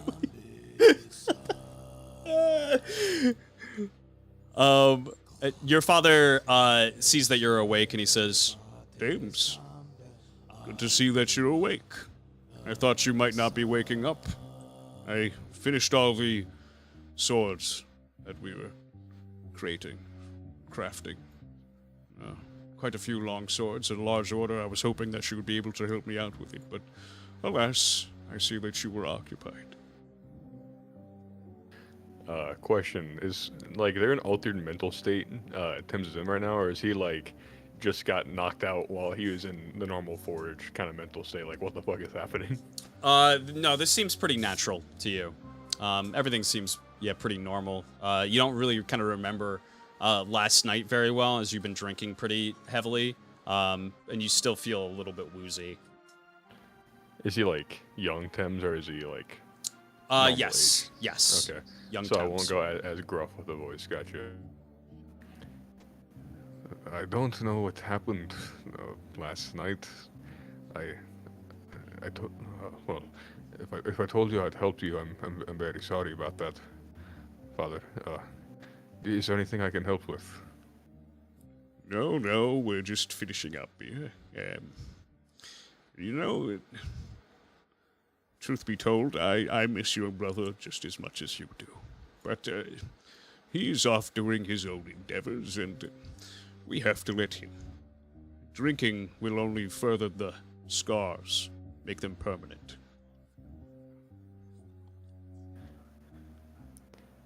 I can't help but feel as if part of why he left is, well, because I found a passion that did not align with his. Perhaps he blames me. Your brother is quite a passionate boy. He gets upset at things very easily, but he has his own passions in life, Thames.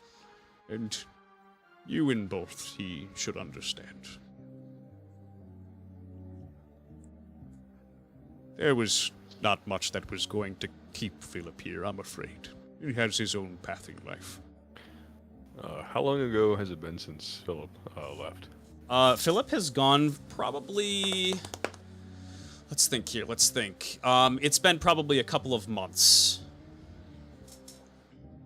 Okay. I guess can't help but feel as if, well, he's been dependent on us, or he was, but I guess he's gotten more, I guess you could say independence, but it's weird not having him here. I feel as if he's going to get himself into something he can't undo. I mean, he did that whenever I was with him. Can't help but to think what he would do otherwise. Tim's just starting to, like, stand up and, like, make the bed. And you start kind of making the bed, and your father just kind of briefly pauses and is silent, and after a couple moments of silence, he heads over to his bench, over to the table here with the finished products, and he starts kind of getting them ready to transport. He says, We don't have much time here, Thames. We've rented the space for probably more than we paid for originally. We need to be heading out. Could you help me pack up my tools? Of course, Father. And he'll begin to, like, walk over and then, like, grabs the knee that he injured. And be like, this thing still hurts. Yes, Father, I can. Perfect. Thames, roll a will saving throw for me. You know, the thing you love to hear. Are the bonuses any different? No. They're the same. Okay. That is a 15. Perfect. Let's see here. Let's think.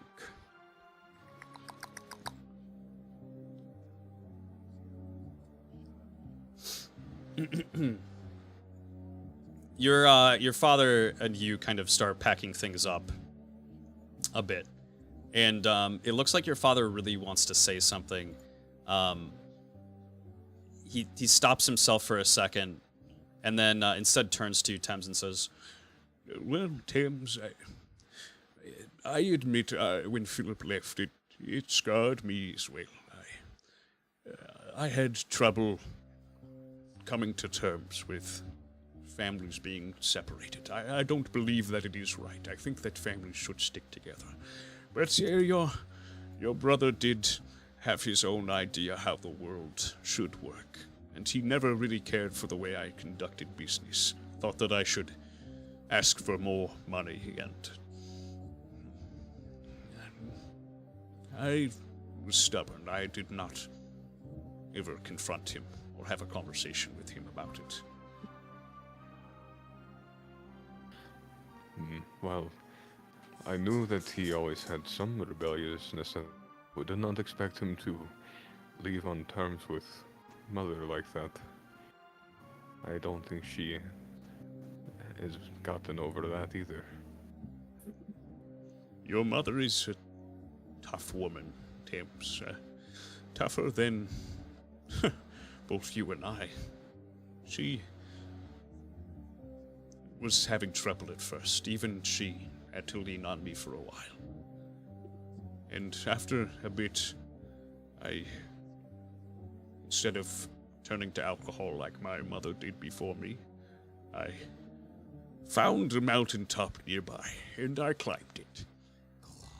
I tried to find a nice peak to lean off of and sit at the very edge, look into the majesty that the Creator made for each and every single one of us. I felt desperate, and I felt empty inside. Felt like no one else could hear me scream. So that's just what I did, Thames. I took in a mighty breath and screamed out down to the mountains and down to the valley below. The birds, they flew into the air. I'm sure there were several people down below that stopped what they were doing once I had. It was a reminder to me that no matter what situation you are in, no matter how alone you are, that there is somebody who will always listen, whether they know it or not.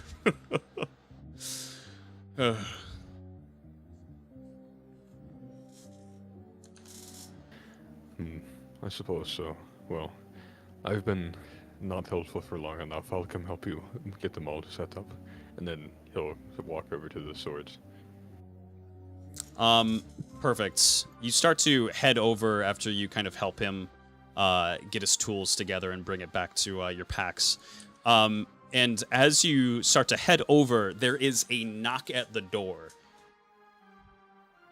And, yep. It's me! I will go get that, Father. I'll try to make it quick.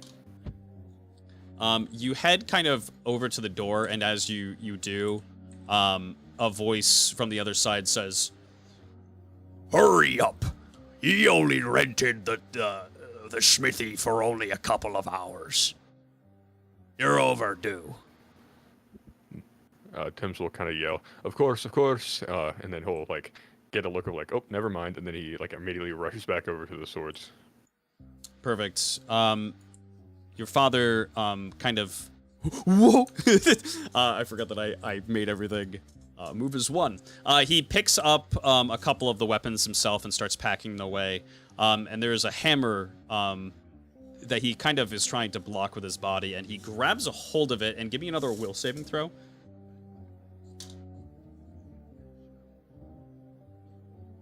That one is a 10. As he goes to grab this hammer, Thames, he drops it on the ground accidentally, and the head of it slides off, very quickly revealing an ore that you have never seen before. It is kind of, it's beautiful and very dull. It seems relatively dark, and it looks like inside of it is just like flowing water. It seems almost organic. And your father quickly grabs the hammer and slides the head back onto the hammer and says, Look, forget what you've seen, Thames. You weren't supposed to see that. Okay. I've never seen anything like that. And then he'll try to like go, continue packing up the swords and then like get any tools. And as he's doing so, he'll say, "Father, I haven't seen that or in any of the almanacs or anything that you've shown me."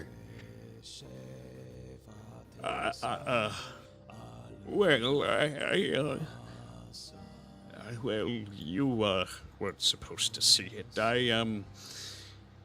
It's a special ore that will make sure that this hammer never breaks. Realistically, I was gonna give you this hammer when the time was right. See, I doubt that either one of us have much longer tails, and I wanted to leave you something before I went. I really hope that Philip comes back before, we can't see him anymore until he is gone. Your brother's smart. I'm sure he'll find common sense and come back himself. He says, kind of biting the underside of his lip very subtly. Well, I won't press it, Father, but we really must get out of here. I don't want to cause them to get anyone to make us leave, Yes, Timms, hold on. There are some things that are more important in life than following quotas and Time limits. And he heads over and he quickly locks the door and hurries himself back over to you, Thames. And he slides the hammer's head off once more to show you. And he says, it's something called God or Timms. I shouldn't be showing you this, but I seem to just do things that I don't normally want to these days, I suppose. I break my own rules when it comes to my son. This hammer will never break. It's a gift. You can have it now. Truly. Truly, yes. Take it in your hands. Thank you. So that you might find your own flame, son.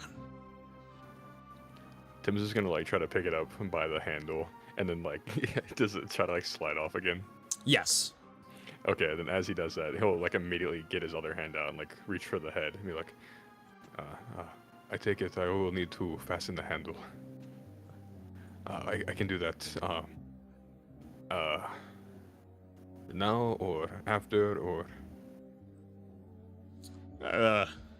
You can do it now, son. And he kind of gets his tools back out, and the guy knocks at the door again, and he says, We'll be out in just a bit. I'll compensate you appropriately. We've made enough money to get a nice dinner tonight for your mother, me, and you. Ooh. Can we eat potatoes? Ah, yes. Meat potato stew, in fact. Ooh. Meat potato. And then as he says that, he'll get a wedge, put it in the head, and then just hit down hard on top of the handle. perfect. And you, after a little bit, you manage to fasten the handle very, very securely on the hammer. And your father just kind of watches over you as you kind of meticulously work on it, and he you can tell that he's just never been prouder.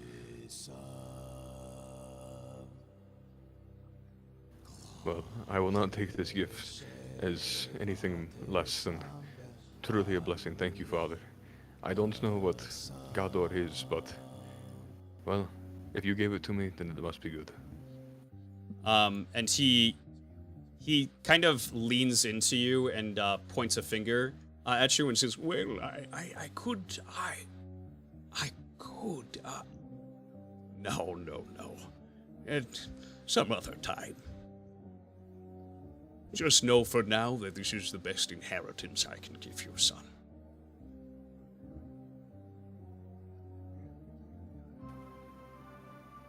Okay, father, I believe you. And you exit out of... you exit out of the smithy here.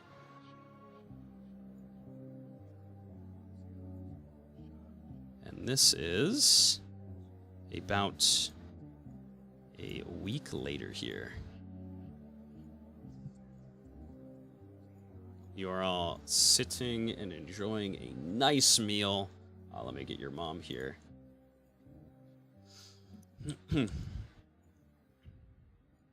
Oh, she's tiny. She's itty bitty. Your mother, despite her kind of body being in the shape it is constantly trying to get up and make sure that everybody is very, very well taken care of and well fed. She looks over to you and says, "Another portion, Thames." Yes, please. But mother, you truly do well. And I've heard of people my age that should be buying houses for their mothers. No. I like resting out here in the nature, really. It's good for me. It's good for my bones. The fresh air. I see. Your mother's more stubborn than me, Thames. She doesn't want to settle down. She enjoys the road life, or so she says to me. Well, I suppose then I'm stubborn too, because I'll keep trying to treat her well, even if she says she doesn't want me to. Oh, Thames, I'm so happy that you stuck around. For Foden, bless your brother. I hope that he's doing okay. Well, I suppose that Philip's rebelliousness is can only really be overtaken by his knack for getting it. And yes, I hope that he's not getting himself into too much trouble. And she gets herself up and very, rickety, kind of just walks over to this pot to fill up a bowl for you.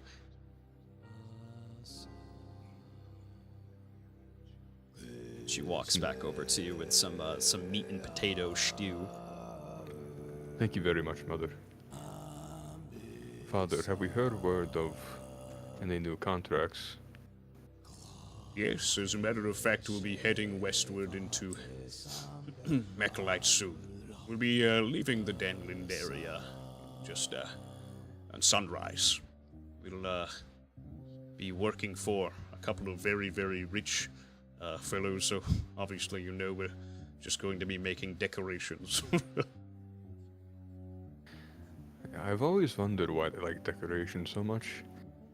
You would think that it's some kind of status symbol, but what's the status if you can't use it?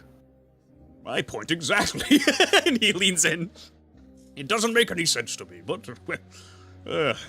they do as they wish, and they have the gold to spend and do so. I prefer something a little bit more sustenance. And he starts to kind of suck the broth down from the stew.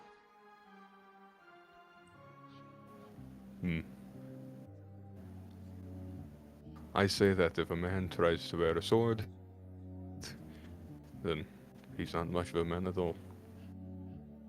But, as you said, they pay. After all, we had to have the finest potatoes too, no? Quite true. And he brings up his bowl and says, "To the founders of our meals." And goes for a toast. Yep. Tim's will say, "To the founders," and then we'll raise his soup. Which is already half eaten. Your father kind of quickly finishes up his stew. And probably in and around the realm of 10 minutes passes, and your father sees that your mother is kind of starting to pass out. She seems very, very tired. from a long day's work. And he says, Well, darling, let's hit the hay early. I think let's get you to bed. and she kind of like quickly wakes up and says, oh, I'm fine. I don't mind. Now, we need you nice and healthy for our journey into the deep depths of noble society. He grabs her hand. Tim's just has a big old smirk on his face. Then he'll say, I hear that telling your servants to do things is very tiring. And your father kind of just laughs and says, Couldn't say it any better myself, Tibbs. These people, they should spend more time outside. Touch some grass, I suppose. Well, I guess they should if they had any in their cities. oh shit. And he just smiles and looks back to you and says, Don't be out too long, Tibbs. Oh, I won't. But there is soup left. And they'll look over at this pot. perfect. And these two kind of head over to their tent and go inside. Tim's kind of takes his father's spot because it's next to the soup, and then just eats the rest of it. Perfect, yeah. Or else it's definitely just going to go to waste, and they know that you will definitely be able to finish it up for yourself. As you've kind of eaten a bit more of the stew, I would say probably maybe like 15 minutes passes here. And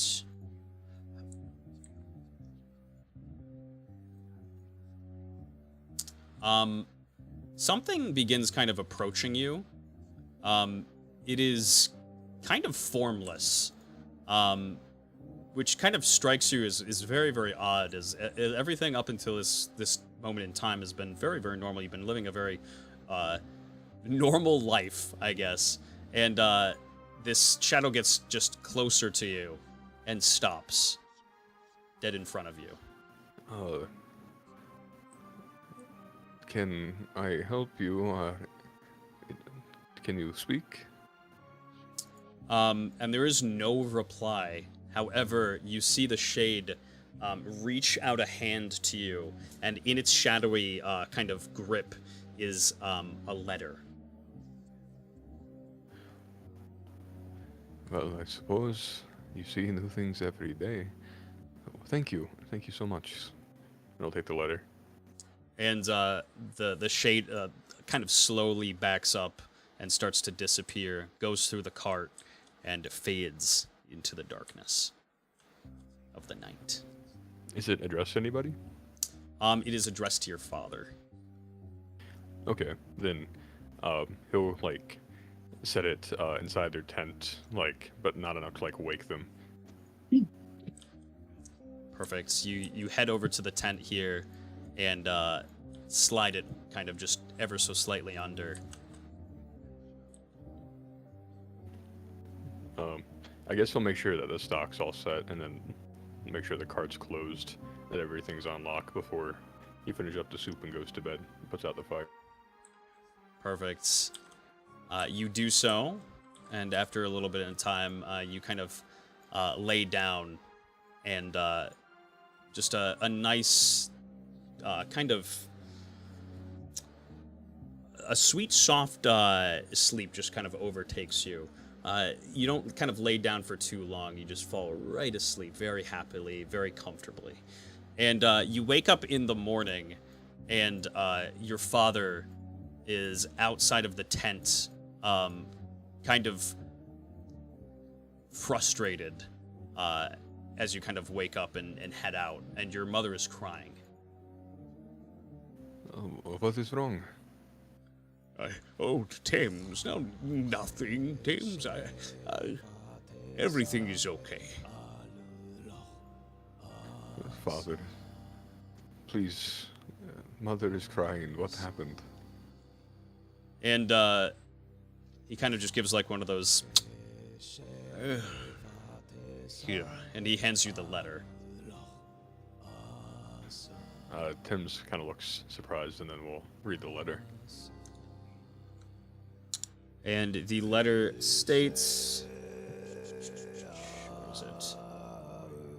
To the Harlow family, it is my deepest regret to inform you that Philip got in an accident in Denland. I've not heard from him in several weeks, and I worry that he may have died. I apologize for the startle this letter may bring you, but I thought it only right that you should know. Don't come looking for him. And at the bottom, it looks like someone went to go make a signature, but they decided not to write out the letters as if to protect themselves. And the letters themselves are kind of very stocky and like not really good penmanship. It seems like the person doesn't spend a lot of time kind of writing, but wanted to make sure that they wrote this letter for your family. Father, Mother, this is awful. Whenever we get into Denland, I'm going to look for him. Well, we're leaving the Denland area today. I don't suppose we'll be able to... Oh dear.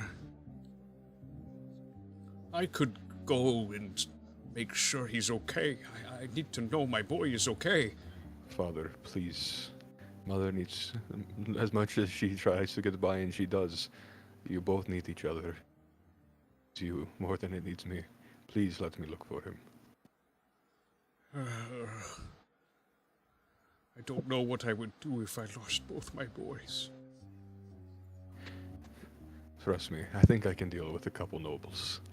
And he has a, like a somber smirk. Yes, you're probably right. Please bring Philip home. I should have written him. I should have told him to come back. Father, do not blame yourself. You know that he would simply either ignored it or said he'll come back whenever he can help Mother. He's like that. There's nothing more complicated than family matter, I suppose. But I will. Trust me. And your father kind of nods to you, and gets Agatha, your mother, over to the cart here, and helps lift her up. And kind of comes back to you after he's gotten her situated. She before she kind of turned away, she just tears rolling down her face, says that she loves you. And to be careful. I'm going to offer them both a hug, even if it's a little awkward because they're on a cart and I'm not. Oh, perfect. Yeah, you head over to them over in the cart, and even though the cart is relatively high off the ground, you are a very tall creature, so you're able to kind of just reach over, give your mom a hug, and she kind of gets herself situated and starts to head inside. Mother, I shall miss you while I'm gone, but I shall return with Philip. Please do. My baby boy. I could never break a promise to you. And that gives her quite a bit of comfort as she turns and heads into the car. And he'll offer the same hug to his father. And your father is not one to show a lot of kind of compassion. Not in the sense that he's not a very loving person, but a lot of physical contact and things that would be considered normally not manly. He doesn't typically do. But you kind of go in for a hug, and he grabs right a hold of you, almost in a... Give me a will saving throw. By the gods, a 22. The way he kind of wraps his arms around you feels oddly nostalgic, and the fact that he wraps his arms around you and into your shell and gives you a deep hug. Father, I will be back with him. And if I ever need to use the hammer, I will. I will stop for nothing to get Philip back, and I will return to you. I promise that. On the Creator, on Fourth Within, on all the Divines if I have to. And he lets out a sigh and says, I know, son. You've grown up to be such a strong man. I'm so proud of you. Thank you, Father. I hope that whenever I come back that you still will be.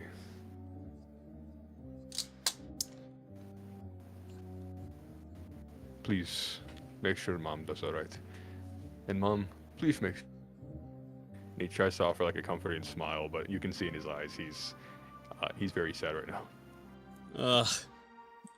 And okay. Give me 1 second. Okay. One more time. And your father goes to get the cart ready, and he grabs a map out for you and hands it to you. And says, he kind of pinpoints on the map where they will be and tells you to meet them. Very well. And one more thing. Can I take a few potatoes?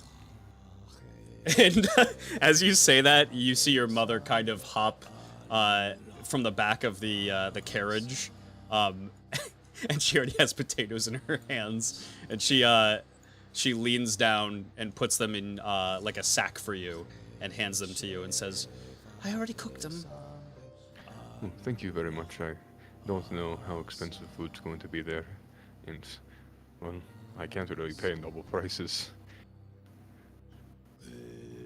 Well, I shall meet you there. See you shortly. Safe times. She heads in, and your father, really, like, you could tell that he wants to keep you here and tell you not to go, but he kind of steps up onto the carriage, and gets ready to go.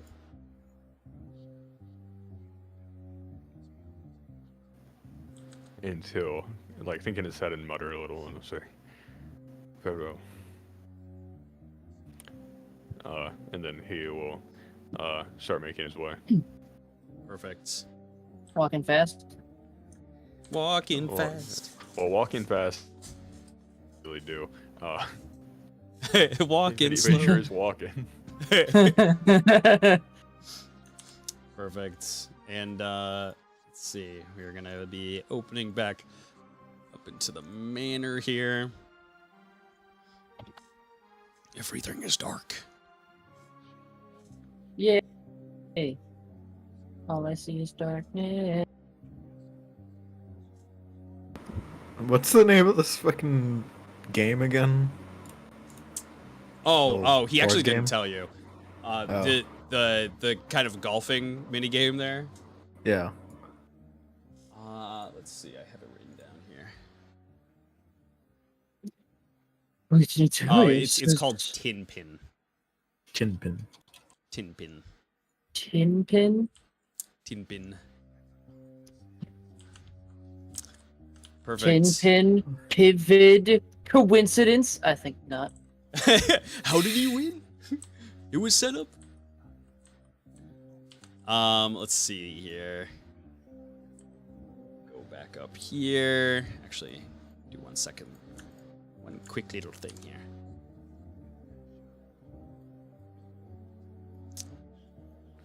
Perfect. There we go. Marth reaches the top of the stairs here, and you see Vinit Pang just kind of pay not too much attention to his men as they're standing close guard, and he says, Just be on watch, please. But try not to look so stiff. Captain. Yes, sir. And he gives like a nasty glare over to Marth as he looks at him. And Marth like kind of just tries not to even give him any kind of attention at all as they walk over this way. Oh no, did it not save it? Oh, it did, okay. I was like, come on. We got the sun coming across here. And he reaches the door over here and says, Bertram, well, you can come in if you like. Don't mind him. He is a close advisor and watches over me. and Marth kind of looks at Vinnipang and says, I'd rather we be alone. But I suppose that's acceptable. And Bertram kind of just gets close to his lord and starts muttering in his ear a couple of things. And to Marth, he can't really understand what he's saying. It's just a bunch of...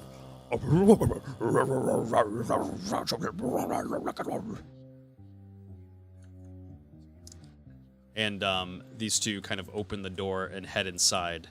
Vinnipang sits in the seat over here, and Bertram kind of situates himself just to the left of Vinnipang. Marth heads inside and sits down in this chair and looks across the room to him. Right, well, now that we are alone, quite an entrance this time around, Marth Silmance. Don't think that I didn't notice who you are. Many years and moons have passed, but to me, I still recognize you as if you were a boy. Far-fetched from the last time your father came to visit Vipint, though. Last time he came, we had a celebration, a party. This time with swords and threats. My, where have the times come? And Vinnipang kind of leans forward in his chair and says, Well, it's no use. You're lucky that you came when you did. I was in the city. I don't spend much time here anymore. And Marth looks over to him and says, Don't spend much time in your own manor? Why is that? Ever since my son's passing, I have had difficulty being in the area. It just reminds me of sad times. Times that will never come back, and I have regret for that. And Marth kind of nods his head to him and says, I'm sorry to hear about your son. What happened to him? Vinnip. He was quite a tenacious boy, very adventurous, often wouldn't listen to what his father had to say to him. In the 50 years we've been locked away, he wanted to venture out and see Batovia for himself. I, of course, refused. Should anything happen to me, I would want to make sure that he was okay, well taken care of, and God knows what even lurks in Batovia. And he looks kind of at Marth directly, up and down, sees that he's very raggedy. Well, he was a rainy night, fell from the wall, down into the ocean, and drowned. I'm sorry to hear that, Vinnipang. I know what it's like to lose someone close to you, a family member. It's never easy. But I do have to ask, if his injuries were just from falling, you could have brought him back. Why is it that you... Well, I suppose didn't.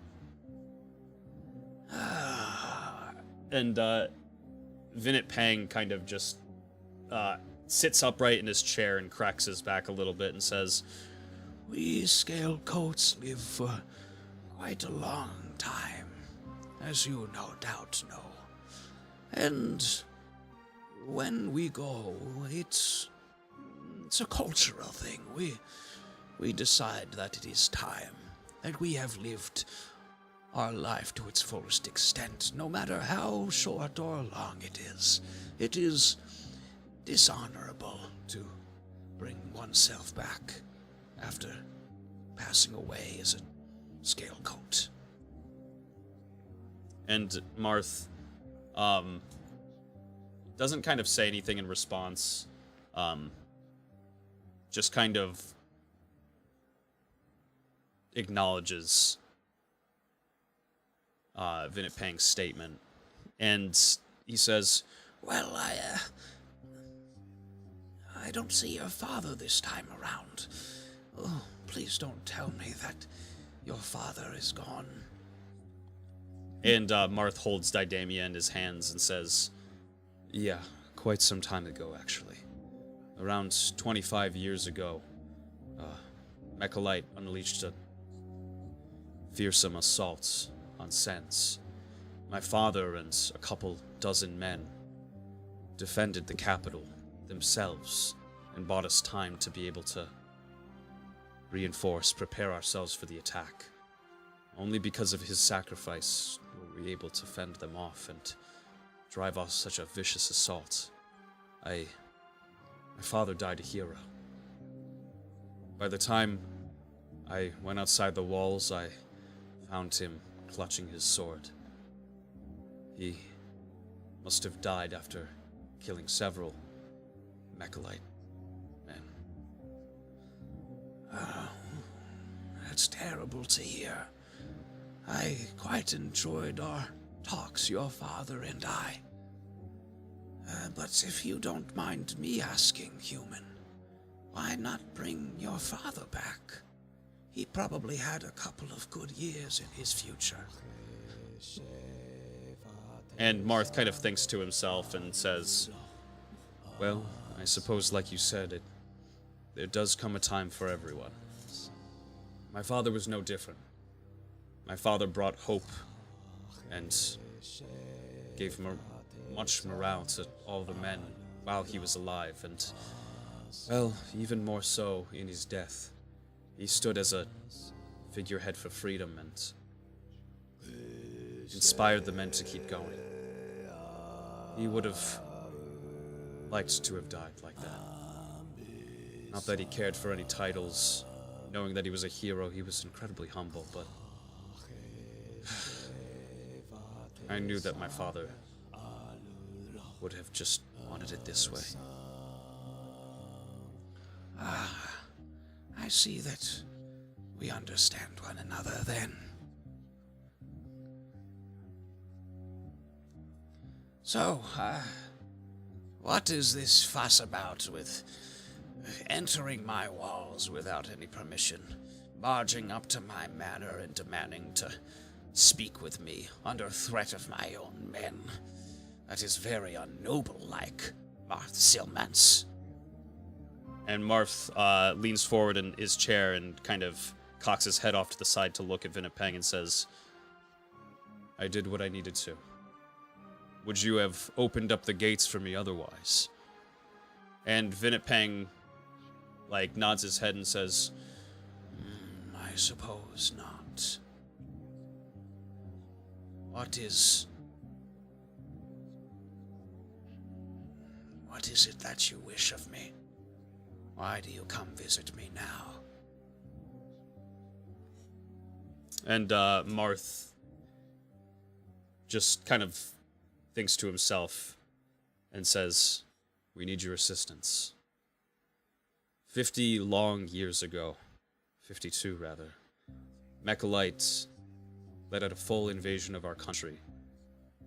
without even a declaration of war. They just simply came in and started slaughtering people. And we fought back as well as we could for those 2 years. And we're holding our ground. But once Mechalite got the upper hand in the war, began killing men, women, children alike, they were seeking refuge to be anywhere other than Petovia and the land that was burning underneath them. You refused them, closed the gates, and sat in your own happy worlds, hoping that Mechalite wouldn't come for you. I'm here today to tell you that Mechalite will come for you, Vinit Pang. They will come for your people. We're holding on in Petovia. We've taken back our southern border entirely. But we won't be able to make an offensive into Mechalite without some assistance. And should we not get assistance, we will surely fall. If Mechalite was able to fell a country like Petovia, surely they will be able to fell yours, one that is not even half of the size of it, in a fraction of the time. You'll stand no chance, and the rest of the world will sit and watch just as they watched our country.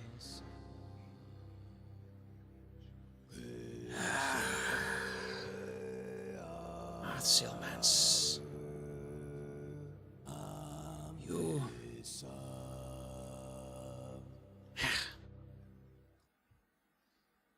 come to me with such terrible news. Surely we would love to help you, but we don't have the resources for it, I'm afraid. Nor do we wish to take a fight to the rest of the world. Niall, she would crush us. And Marth stands up and takes a step forward and says, "You'll leave Niall to us. We'll make a full offensive into Mechalite, starting from the border. But we need you to stir up trouble from your end, from your southern border. Give us a chance to get in. Don't deny me, Vinit Pang. You know that it is the right decision. Take back all the cowardice from 52 years ago. Your people will see you as heroes. History will see you as a victor. And I'm sure your son, rest his soul, would have liked to know that you supported Petovia.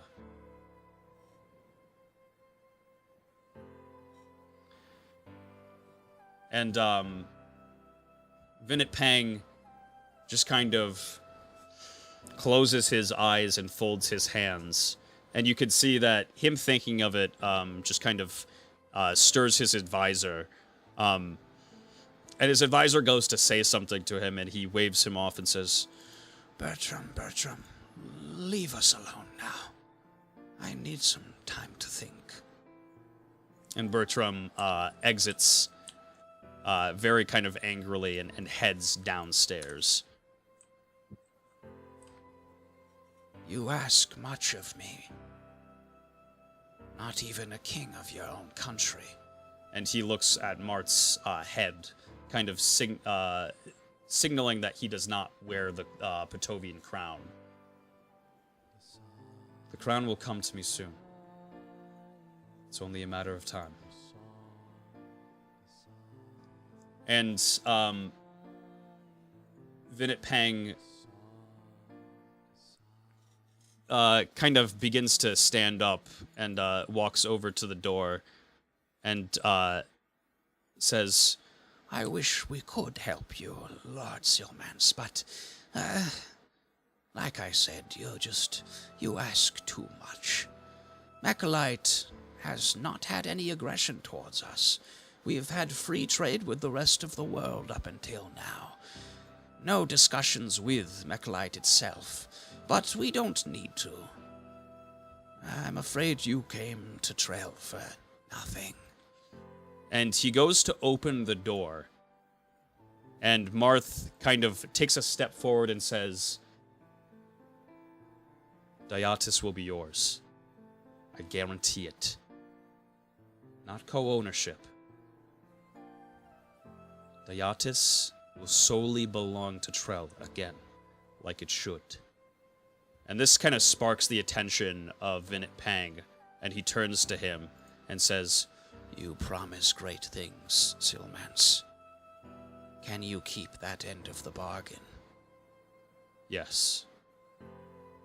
So long as you keep yours. Join us, Vinit Pang.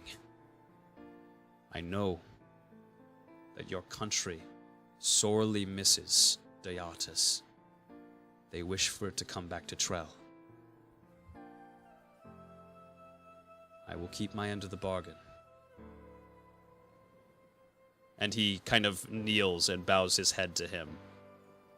And he says, On my father's name, and the honor of this sword. And Vinit Pang once again sits down and says, Sit down, Silmance. Let us sit and think for a minute. And Alice, as this is going on, you are crawling at through the pipes here, being ever so careful not to kind of make any sound. And you kind of round this corner here.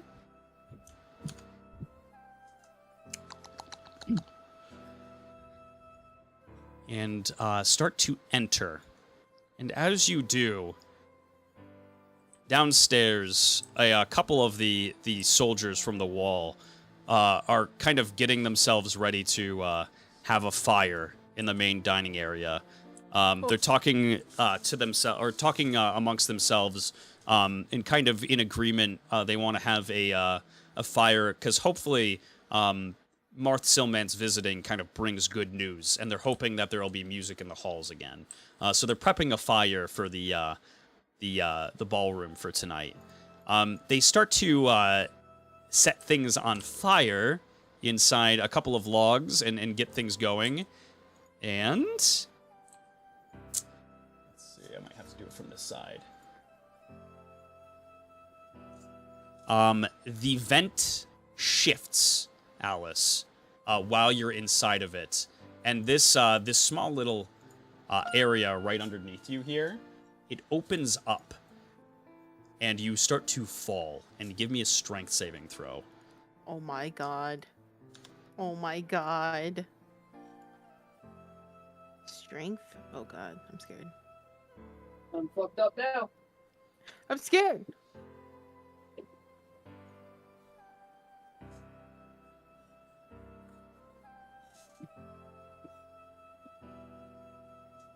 Oh, did my mic not pick it up? No, sorry. No. Oh, I rolled a 16. 16, perfect. So you kind of slide down and grab each side with your hands and kind of keep yourself nice and sturdy. There's smoke. You can see that the this ventilation system works in kind of two different ways. Once a fire is kind of started, it shifts and is just solely used as a fireplace. So as you're kind of holding here, smoke starts coming up to you, and give me a con saving throw. Con 17. 17, perfect. So you kind of manage to hold your breath, and you start kind of climbing your way back up the vent. And okay, this one's a little bit tricky because there's nothing under you, but you can see that you can grab this this little kind of, you can grab like the lip, Okay. and you can slide the vent kind of off to the side, Give me one more time. Just give me a strength check this time. A 10. You kind of slide it open ever so slightly and start to fall. And slip down and give me another con saving throw. Oh my god. A 15. 15, perfect. You still manage to kind of hold your breath as you kind of climb back up a little bit and give you one more strength check. 18? Perfect. This time you actually kind of grab the ledge entirely and shove the vent as far off to the side as possible to crawl through. And you manage to get yourself up into safety. My god. Don't scare me like that. What would you like to do? So there is, obviously you know kind of what's backwards here and behind you. And then there is like a ladder over here. This vent is I got still rats in your vents or something? There's some strange noises in that intersection. There might be. Yeah, Pivot, give me one more observation check. Sure thing. Oh, can't believe that Alice didn't think that look down could 17. Vents. So, what seemed to be just kind of like an obstruction in the vents before, like right above you, is now coming from all the way down here, Pivot. And you can tell that it's something big. Hmm. And this vent, if you actually can't see it, let me, here we go. It goes right up through this level here. So you can see it going directly up through. Gotcha. So he's gonna kind of point at the intersection. Is that... Are those pipings making strange noises to you? Oh, yeah, it was it was right in my ear, actually. And he goes to like bang on the side of it. And doesn't hear anything in return. Nothing should be in there, though. That's the fireplace.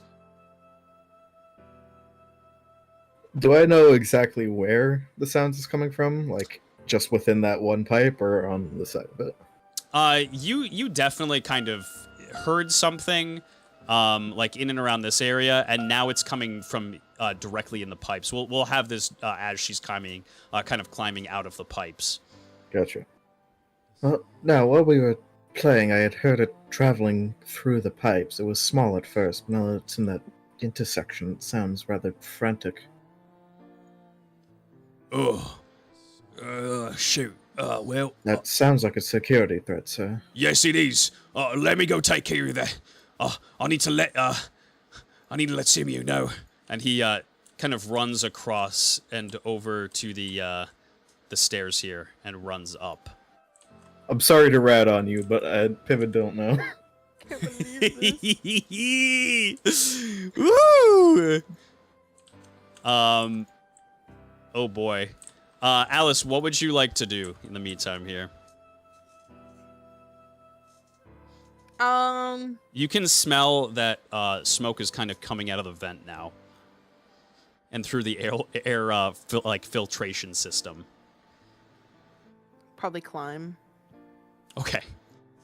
You start to climb, and you reach the top here, and there is an exit vent right here to let you out into the room. From what you can kind of spy, give me an observation check. Okay. A 14. From what you can see in the room, obviously you see these two trees that are kind of right in the middle of the room. There's nobody directly out in front of you. You do hear some people talking over this way. Could I really listen in to that? Sure. They're not exactly being quiet about it. This soldier kind of runs up and says, I'm sorry, Sir Burdame.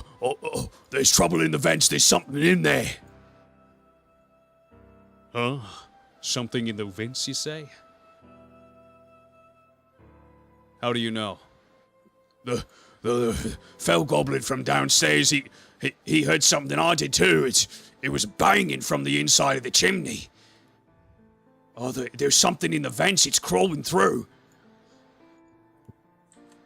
And Alice, as you're kind of peering through, you see Burdame here start kind of walking over to where the vents are.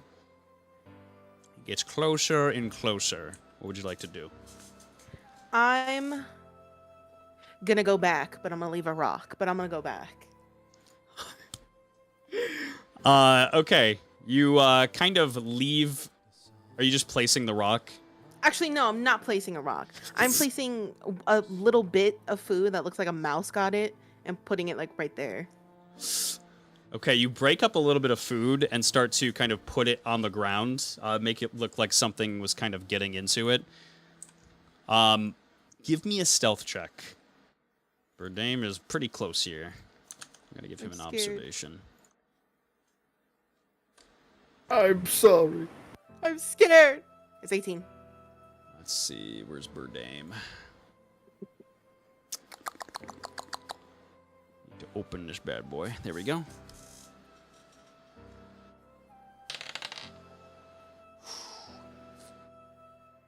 He has a pretty good observation. But altogether, he rolls a 14. Burdame kind of starts walking closer to the vents as you place the food and slide back down as stealthily as possible. And kind of hide. Are you heading back through? Are you just sitting at the bottom here? Just Like up sitting against at the bottom. Okay, perfect. Not trying to make any noise. Burdame opens up the vents and sees that there's some kind of crumbs and scattered food at the top of it. And he calls the soldier by name, and he quickly runs over. Yes. You said that, there was something big in here, huh? Yes, sir. Something... it had to be human size. It was massive. The banging was relentless. Very well. Back to your station. Let me know if anything else happens. So, yes, sir. And he goes to head back downstairs. And Burdame just kind of jumps up into the vent here and starts kind of crawling through and gets to the end here and looks down. Alice, give me one more stealth check. Please be on my side. Please Two more be die. on my side. I am on your side, but you didn't bring me with you. So this is your penance. Please be on my side. Wow, a 15. He rolls an 18. Okay, so Burdame just kind of leans down and sees a shadow just casting ever so slightly into the vent here. And immediately he goes to jump down and says, "Halt!" And jumps right down here. I can't believe this. Don't try to run. You won't get far. I drop a smoke grenade and I leave. Read the smoke grenade for me really quick. Wait. Okay.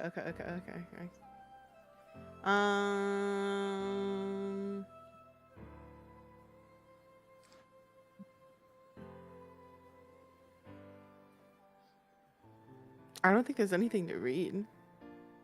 Oh, sorry. Okay. I think I thought I gave you a description with it, but you do throw a smoke bomb down. I have it somewhere here. It lasts for a little bit. It obscures vision. You kind of throw it down directly in front of Burdame and start booking it. He is going to start coughing, and he's going to try to reach out and grab you. Give me an agility saving throw. He's going to give a dex check. I'm going to have him do it with a disadvantage. He rolls a... I got 19. First one's pretty good. Second one's not good. Okay, so he rolls a 2 on the second one, and goes to grab you, but just kind of barely misses you as you kind of slip right out of his hands. And are you hopping across this here? Yes. Okay, you kind of, it's not like much kind of room to jump, but you get enough you have like enough launch to be able to kind of jump across. And actually, what is your launch? 30, I think. 30? What? No, not 30. What the fuck? Let me read. Hold Alice on has a got minute here, fucking John. moon boots, moon shoes. Launch. How many more things is gonna be taken from me? I just. All of them. Alice has Air Jordans. Yeah. Because I'm pretty sure, I don't know if you had written it in, but I do remember at some point coming it to you. Let me see. Launch. Oops. Is it not? It's okay. I was looking. Alice. Oh, okay. Oh, okay, it isn't written. Let's see. I would assume you probably have just enough kind of launch. Hold on, let me see how long this is. This is like 5 feet across. You have a 0. You said it's 10 feet. 10. Oh, did I? Yeah. Either way, I'm gonna say that you have enough to kind of launch yourself across here, and just grab onto the edge here and start booking it. Burdame is going to climb quickly out of this and back up top. Oh boy. I think it's here. I replied to it in Discord, in DMs. Let's see. I think that's it, only because it's around Alice things. I'm gonna run real quick to grab a drink. I'll be right back. Yeah, no problem.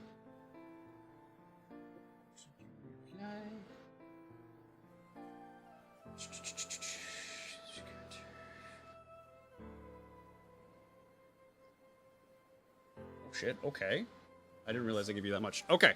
But I'm probably gonna change that just in the fact that I have other things. Yep. I'm gonna change it, but for now, you definitely made that jump across, 100%.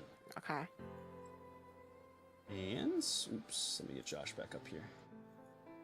No, it's fine. It's not like I'm better anyway. I just can do what I do better.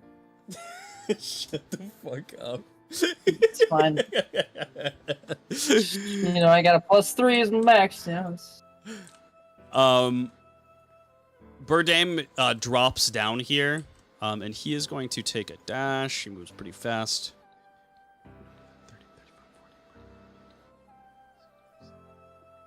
He's going to dash right over here in one fell swoop. You're going to get a movement action as well here. And he's going to gesture to his men. This guy's downstairs. To secure the back entrance. And he is going to also take another dash to try to go as fast as possible. These guys are a little bit slower. Alice, go ahead and take a... Go ahead and take a movement action. And then if you want to dash, I'm probably just going to say this is a little bit kind of lower to the ground, so you're not able to run as fast through here. I'm probably going to say take 10 off of your overall dash movement. Okay.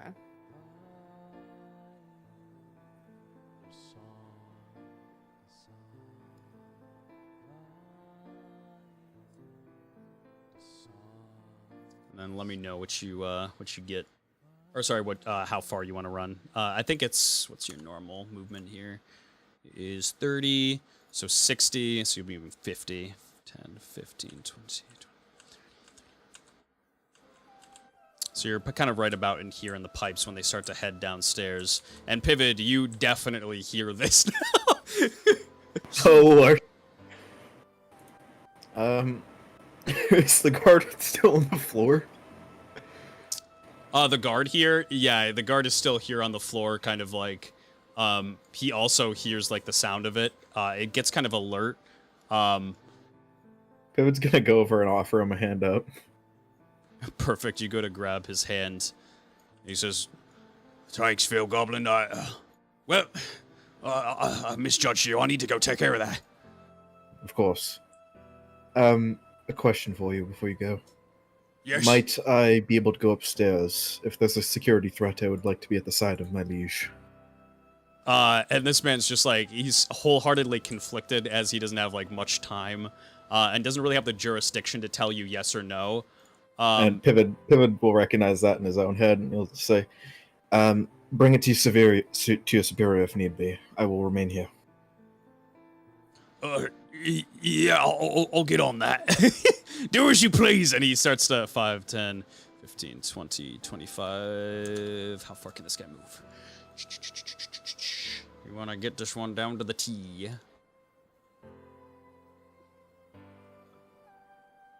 He moves 25.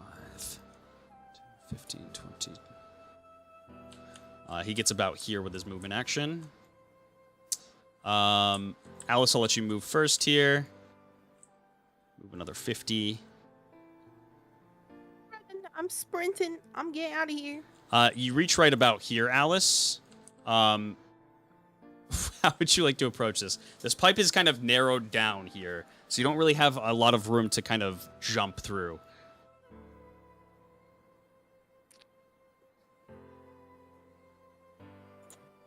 Okay, slow down and creep through it again.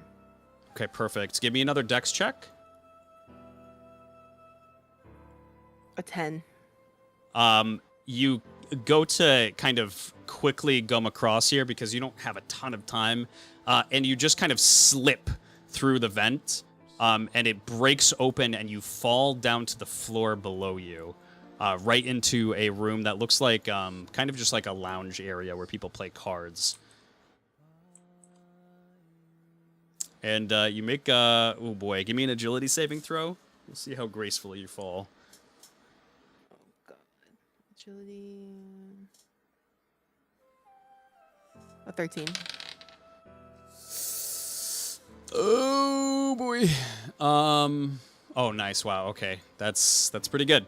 You fall down and just kind of barely manage to like not make enough noise to the point where this guy doesn't notice. He seems like he's pretty eager to run up to help with the situation, so he's going to continue to run. Can Pivid move as well? Yes. What would you like to do? Pivid's going to stay at walking speed. He's going to walk towards the upper stairs as well. So it'll be 30 feet. Okay. And also give me an observation. You didn't hear nothing. You didn't hear nothing. That's a 12. Oh wow. Okay. Damn. You kind of, as you're walking, you said 30 feet, right? Yeah. He's walking across the board. Don't give a fuck. Okay, yeah. Go right about here. And yeah, you just are kind of you're on your way. Are you just walking, or are you making a dash Just walking. as well? Okay. He doesn't have permission to go up, so he's just moving in case. You don't hear anything from the other room. Okay. And I'm gonna have. He's just kind of scanning the vents to see if anything pops out, I guess. As he walks. Berdame is going to dash.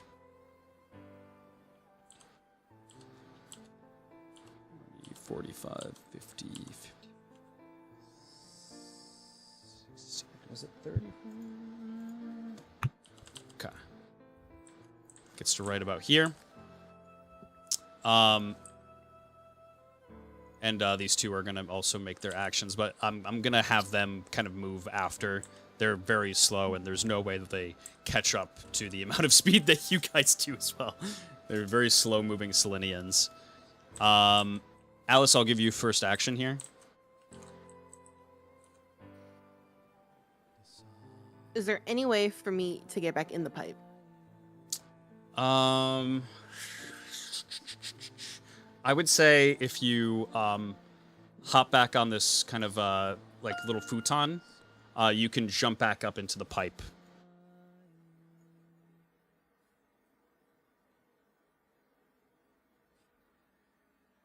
I'm not gonna do that. I'm gonna creak open the door first. Okay. And I'm gonna see what I see. You creak open the door. As softly as kind of possible, yeah. Give me a stealth check. It's a 19. Okay, I mean, that's really, really good. I'm actually not even going to have this guy over here roll in the fact that it's very, very quiet how you're opening up this door. And he's very focused on getting upstairs. Pivot. I mean, it's in your peripheral vision. Give me an observation. Sure thing. Oh, yeah, definitely. That's a 23. You notice that this door opens up ever so slightly.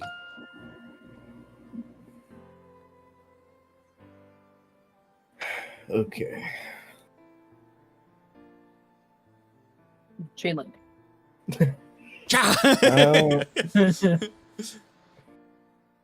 No, he doesn't know the level of threat, and it's not his turf. So, Godsman. Yeah. He points at the room. What the hell? I thought I closed that. And he's gonna run 5. It just creaked open. Oh shit. 25. Alice is gonna try to go to the vents because she can hear that. I'm sorry. I can't believe this. I'm observant as fuck. Give me one more stealth check, Alice. If he knew it was Alice, he wouldn't be doing this shit, but he I doesn't. can't believe this. Stealth is... It's a 20. Okay. His observation, he has to nail it. This is a dead roll, 16. He goes to quickly, you're kind of like right here, and you jump up as quietly as possible, and he kind of rips the door open and sees nobody in the room, but he looks up to see that the vent is broken. And he's like, shit. And he continues to kind of run, and he says, something was definitely in those vents. Damn it. David will continue heading towards the upper stairs. You know, you have permission. Go see your leash. Understood. And he will go. 25, 30. Boy, what hijinks Pivot and Alice get themselves into. Like fucking oil and water over here, man. I can't believe this. Well, this is literally out of Scooby-Doo. Walk in, door, other person walks out, other door, walks in the next door, person walks out.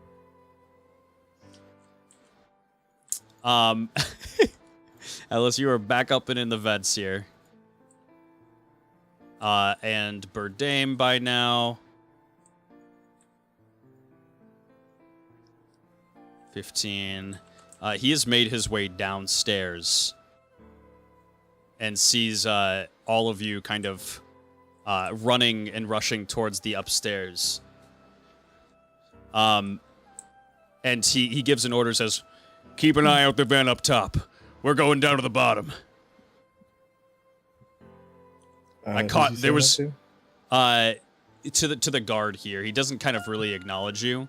And then he kind of says, I caught an eye on her for just a brief second. Young girl. She was trying to sneak into the room.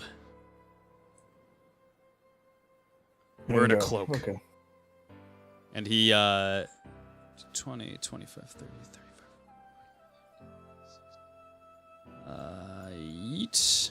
Makes his way right over here to go downstairs. Alice, go for it. What would you like to do?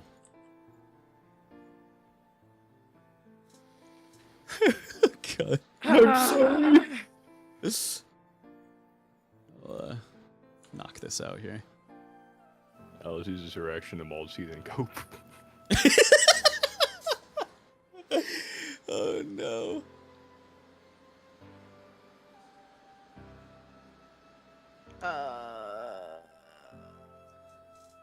You're pretty close to the vent. Pretty close.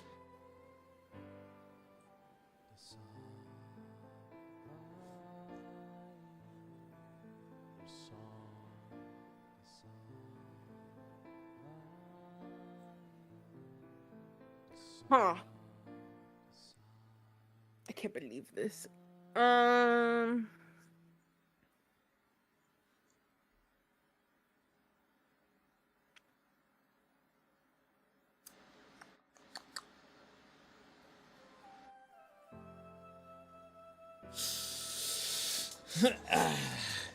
gonna just drop down into the room.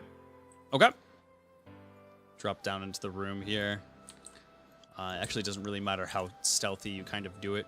Well, yeah, roll it for me anyways. Roll like an agility saving throw. Well, no, you're hopping down. You're fine. Kind of hop right onto the futon here. What would you like to do?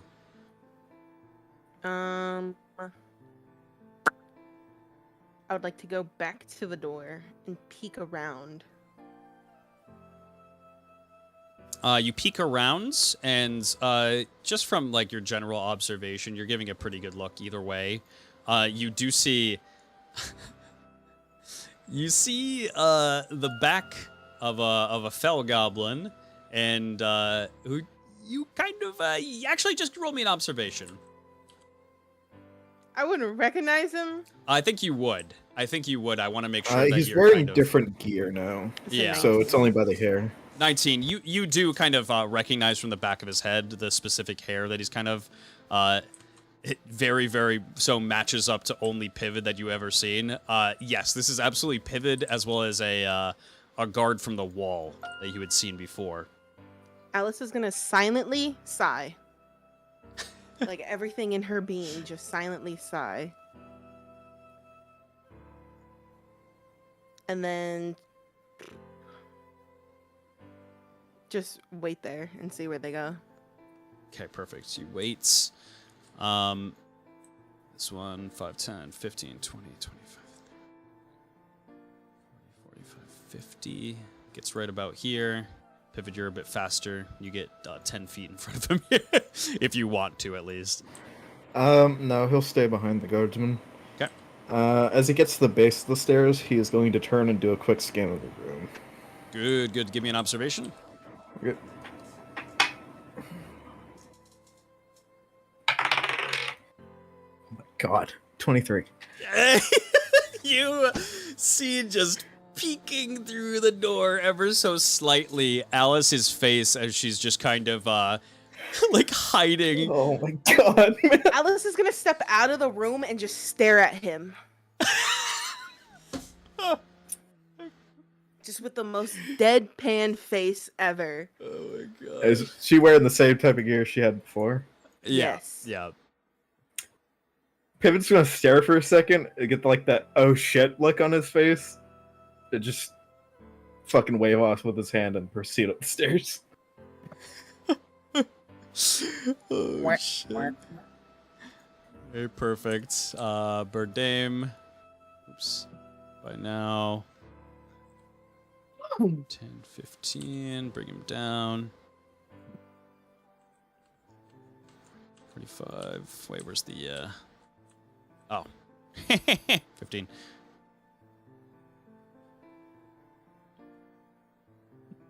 Is right about here. And Alice, go ahead. These Selenian guards, I will say, are probably just catching. Whoa! Oh, the chair. Oh, a chair. They are just catching up now. They are quite slow.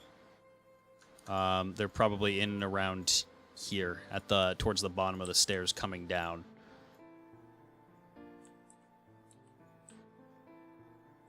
What would you like to do, Alice?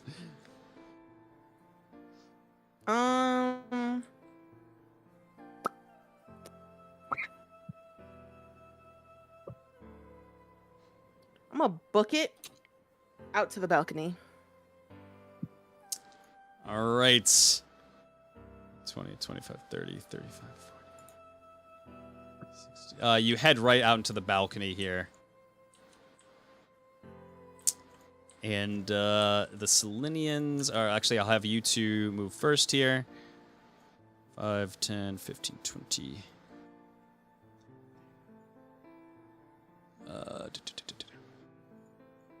Oop.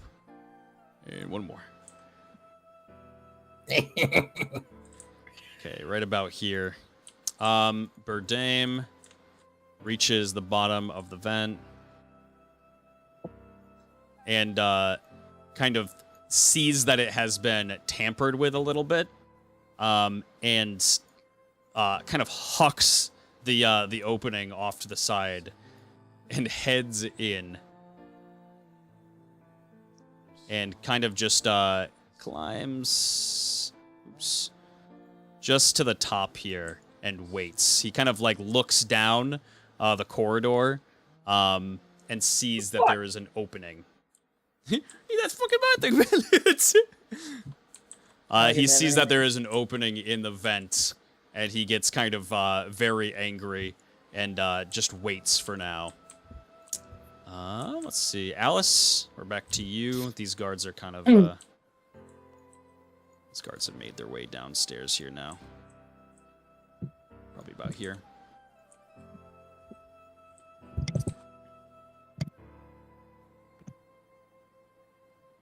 I'm gonna pick up some of these little rock balls.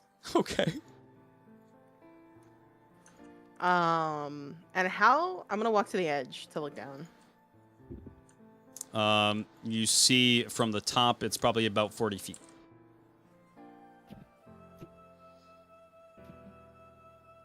$40 feet. Do I see any guards down there? Let's see. Let me think here. Not just yet. From kind of over at the front of the house, you see the one guard that's still kind of patrolling around the front area. That is the only one that you see.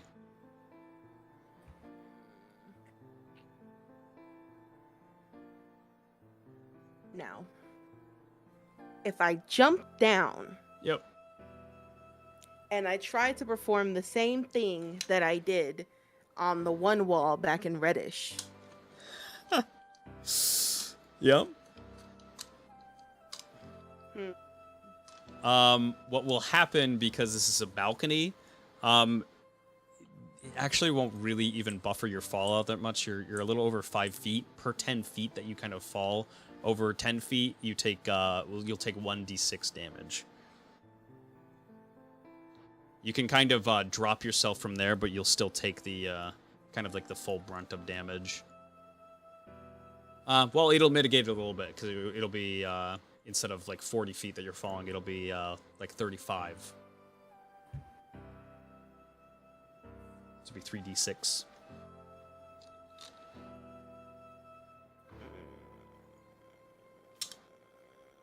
Okay.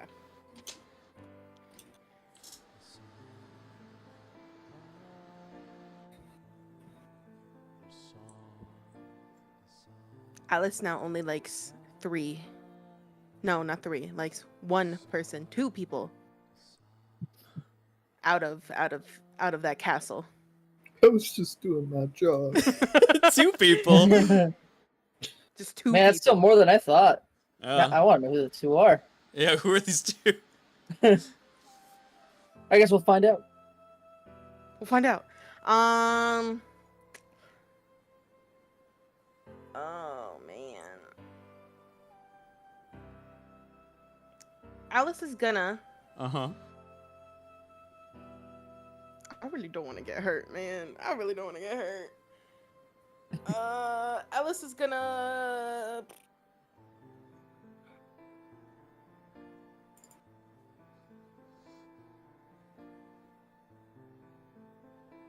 What are these things at the corners here?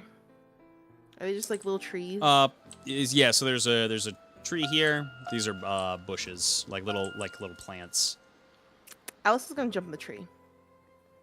Into the tree. So these are kind of like tropical trees. They're pretty kind of like high up, and they only have kind of like a palm tree kind of wood. Like a little bit of cover like right at the top.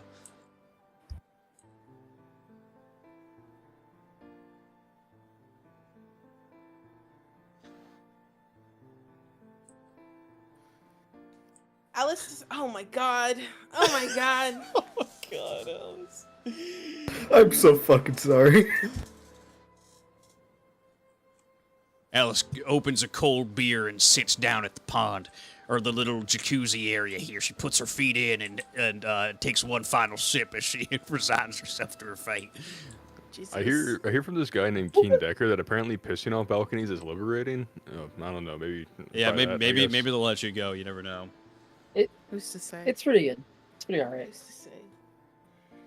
Alice is gonna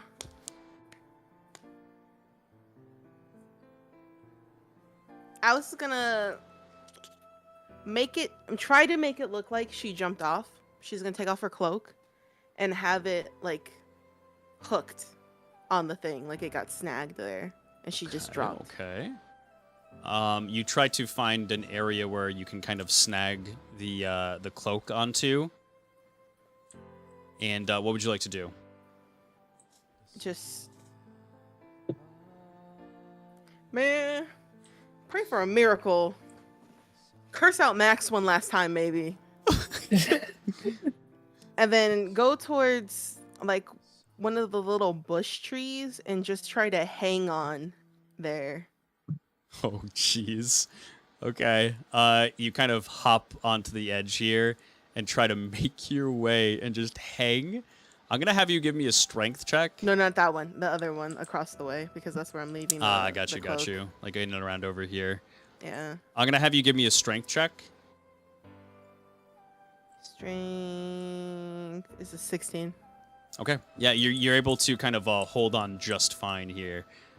As this is all going on, Vinit Pang kind of stands up from his chair and says, Well, I believe I've thought enough. Lord Silmans, you offer a rather compelling argument. Should you not have come in here with such a compelling argument, I would have thought it right to reprimand you for coming in here and waving threats in my face, but I understand that you and your people have suffered much, and I believe it is time once more for Trell to raise their banner. This time not for themselves, but in support of a long old-time friend. We will speak again. I cannot promise you right now that Trell will join you in your efforts, but I will speak to the Twin Regal, offer him the idea of supporting Petovia and securing Diatis at last for my people. I will speak to you and your fell goblin slave soon. and Marth kind of like grips the side of like kind of the throne here and stands up and says, "He's not a slave, Vinit Pang. He's a well-trusted comrade, a gifted sorcerer, and he used to be from Trell. You're the ones that casted him out. But you have a chance to make that right now. Contact me soon. I'll be waiting." Yes, Lord Silmance. I hope that we can work out an agreement soon. And Vinit Pang, very, just like an old man, kind of gets himself back into the chair. And Marth is going to kind of walk to the door to find you and this guard looking through the vent here. Well, the guard kind of goes to the vents, and you see Marth open the door, pivot. My liege. He walks over to me. Pivot, I didn't expect to see you up here. There has been a security threat within the building. Someone sneaking through the vents. Shit. The guardsmen within the building are handling the matter, but I would ask that you remain here for your safety. I'll keep Vinit Pang company. And he is making sure that this guard isn't really, like, listening to you, too. And he seems like he's hopping up in the vent and kind of looking through. He says, I'll keep Vinit Pang safe. Do try to figure it out. What? Cut said of her as I was heading upstairs. Don't know why she's here. Oh my god. That girl, Just go inside. Keep the regent safe. We'll remain out here. And Marth kind of just makes sure that the door is closed and kind of leads into you and just says, just make sure that no one spots her. We can't have any trouble brewing. I'll see what I can do. And that is where we are going to end tonight's episode. Ladies and gentlemen, thank you so much for joining tonight. I really appreciate it. A very fun evening filled with a lot of anxiety. Wow, that was going to decide a lot of different things. So this was a very important episode kind of moving forward. Overall, not too shabby. Things went pretty good. Compared to probably how they could have gone. So, a couple of things before we go, chats. Let me just... Let's see if I... Oh, I'm gonna have to open up the YouTube link. Just give me 1 second here. YouTube link. Open up YouTube. Announcements. We have a site. Marth's Dungeon officially has a website now. Let me post it in the chat for y'all. Oops, that is the wrong thing. It is marthsdungeon.com. Here you can check out all of the kind of updated information on NPCs. There is kind of the character art all on it. You can see like the different regions' flags. There's going to be we're going to be updating as we go. There's going to be descriptions for the regions, descriptions for the character, a little bit of backstory for certain things, as well as it has cataloged all the music and all the gods, anything that you realistically kind of want to know about the world of Nickelmentia. Is all kind of categorized out for you very neatly. Baikel put a massive amount of work into this, by the way. So huge thank you to Baikel. Also, I think this is a good time to actually Starforge PCs. Let me post this again for myself. Starforge PCs has been very gracious in joining up with kind of Marth's Dungeon here and supporting our campaign. So any kind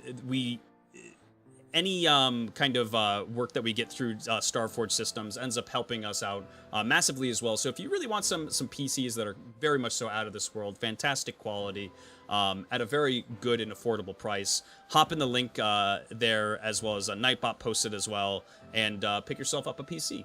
And yeah, I'm trying to think if there's anything else. The exclamation mark Patreon, if you want to support us directly, we are $200. Once we reach the $200 goal, I think we're like 176, 174 or something in around there.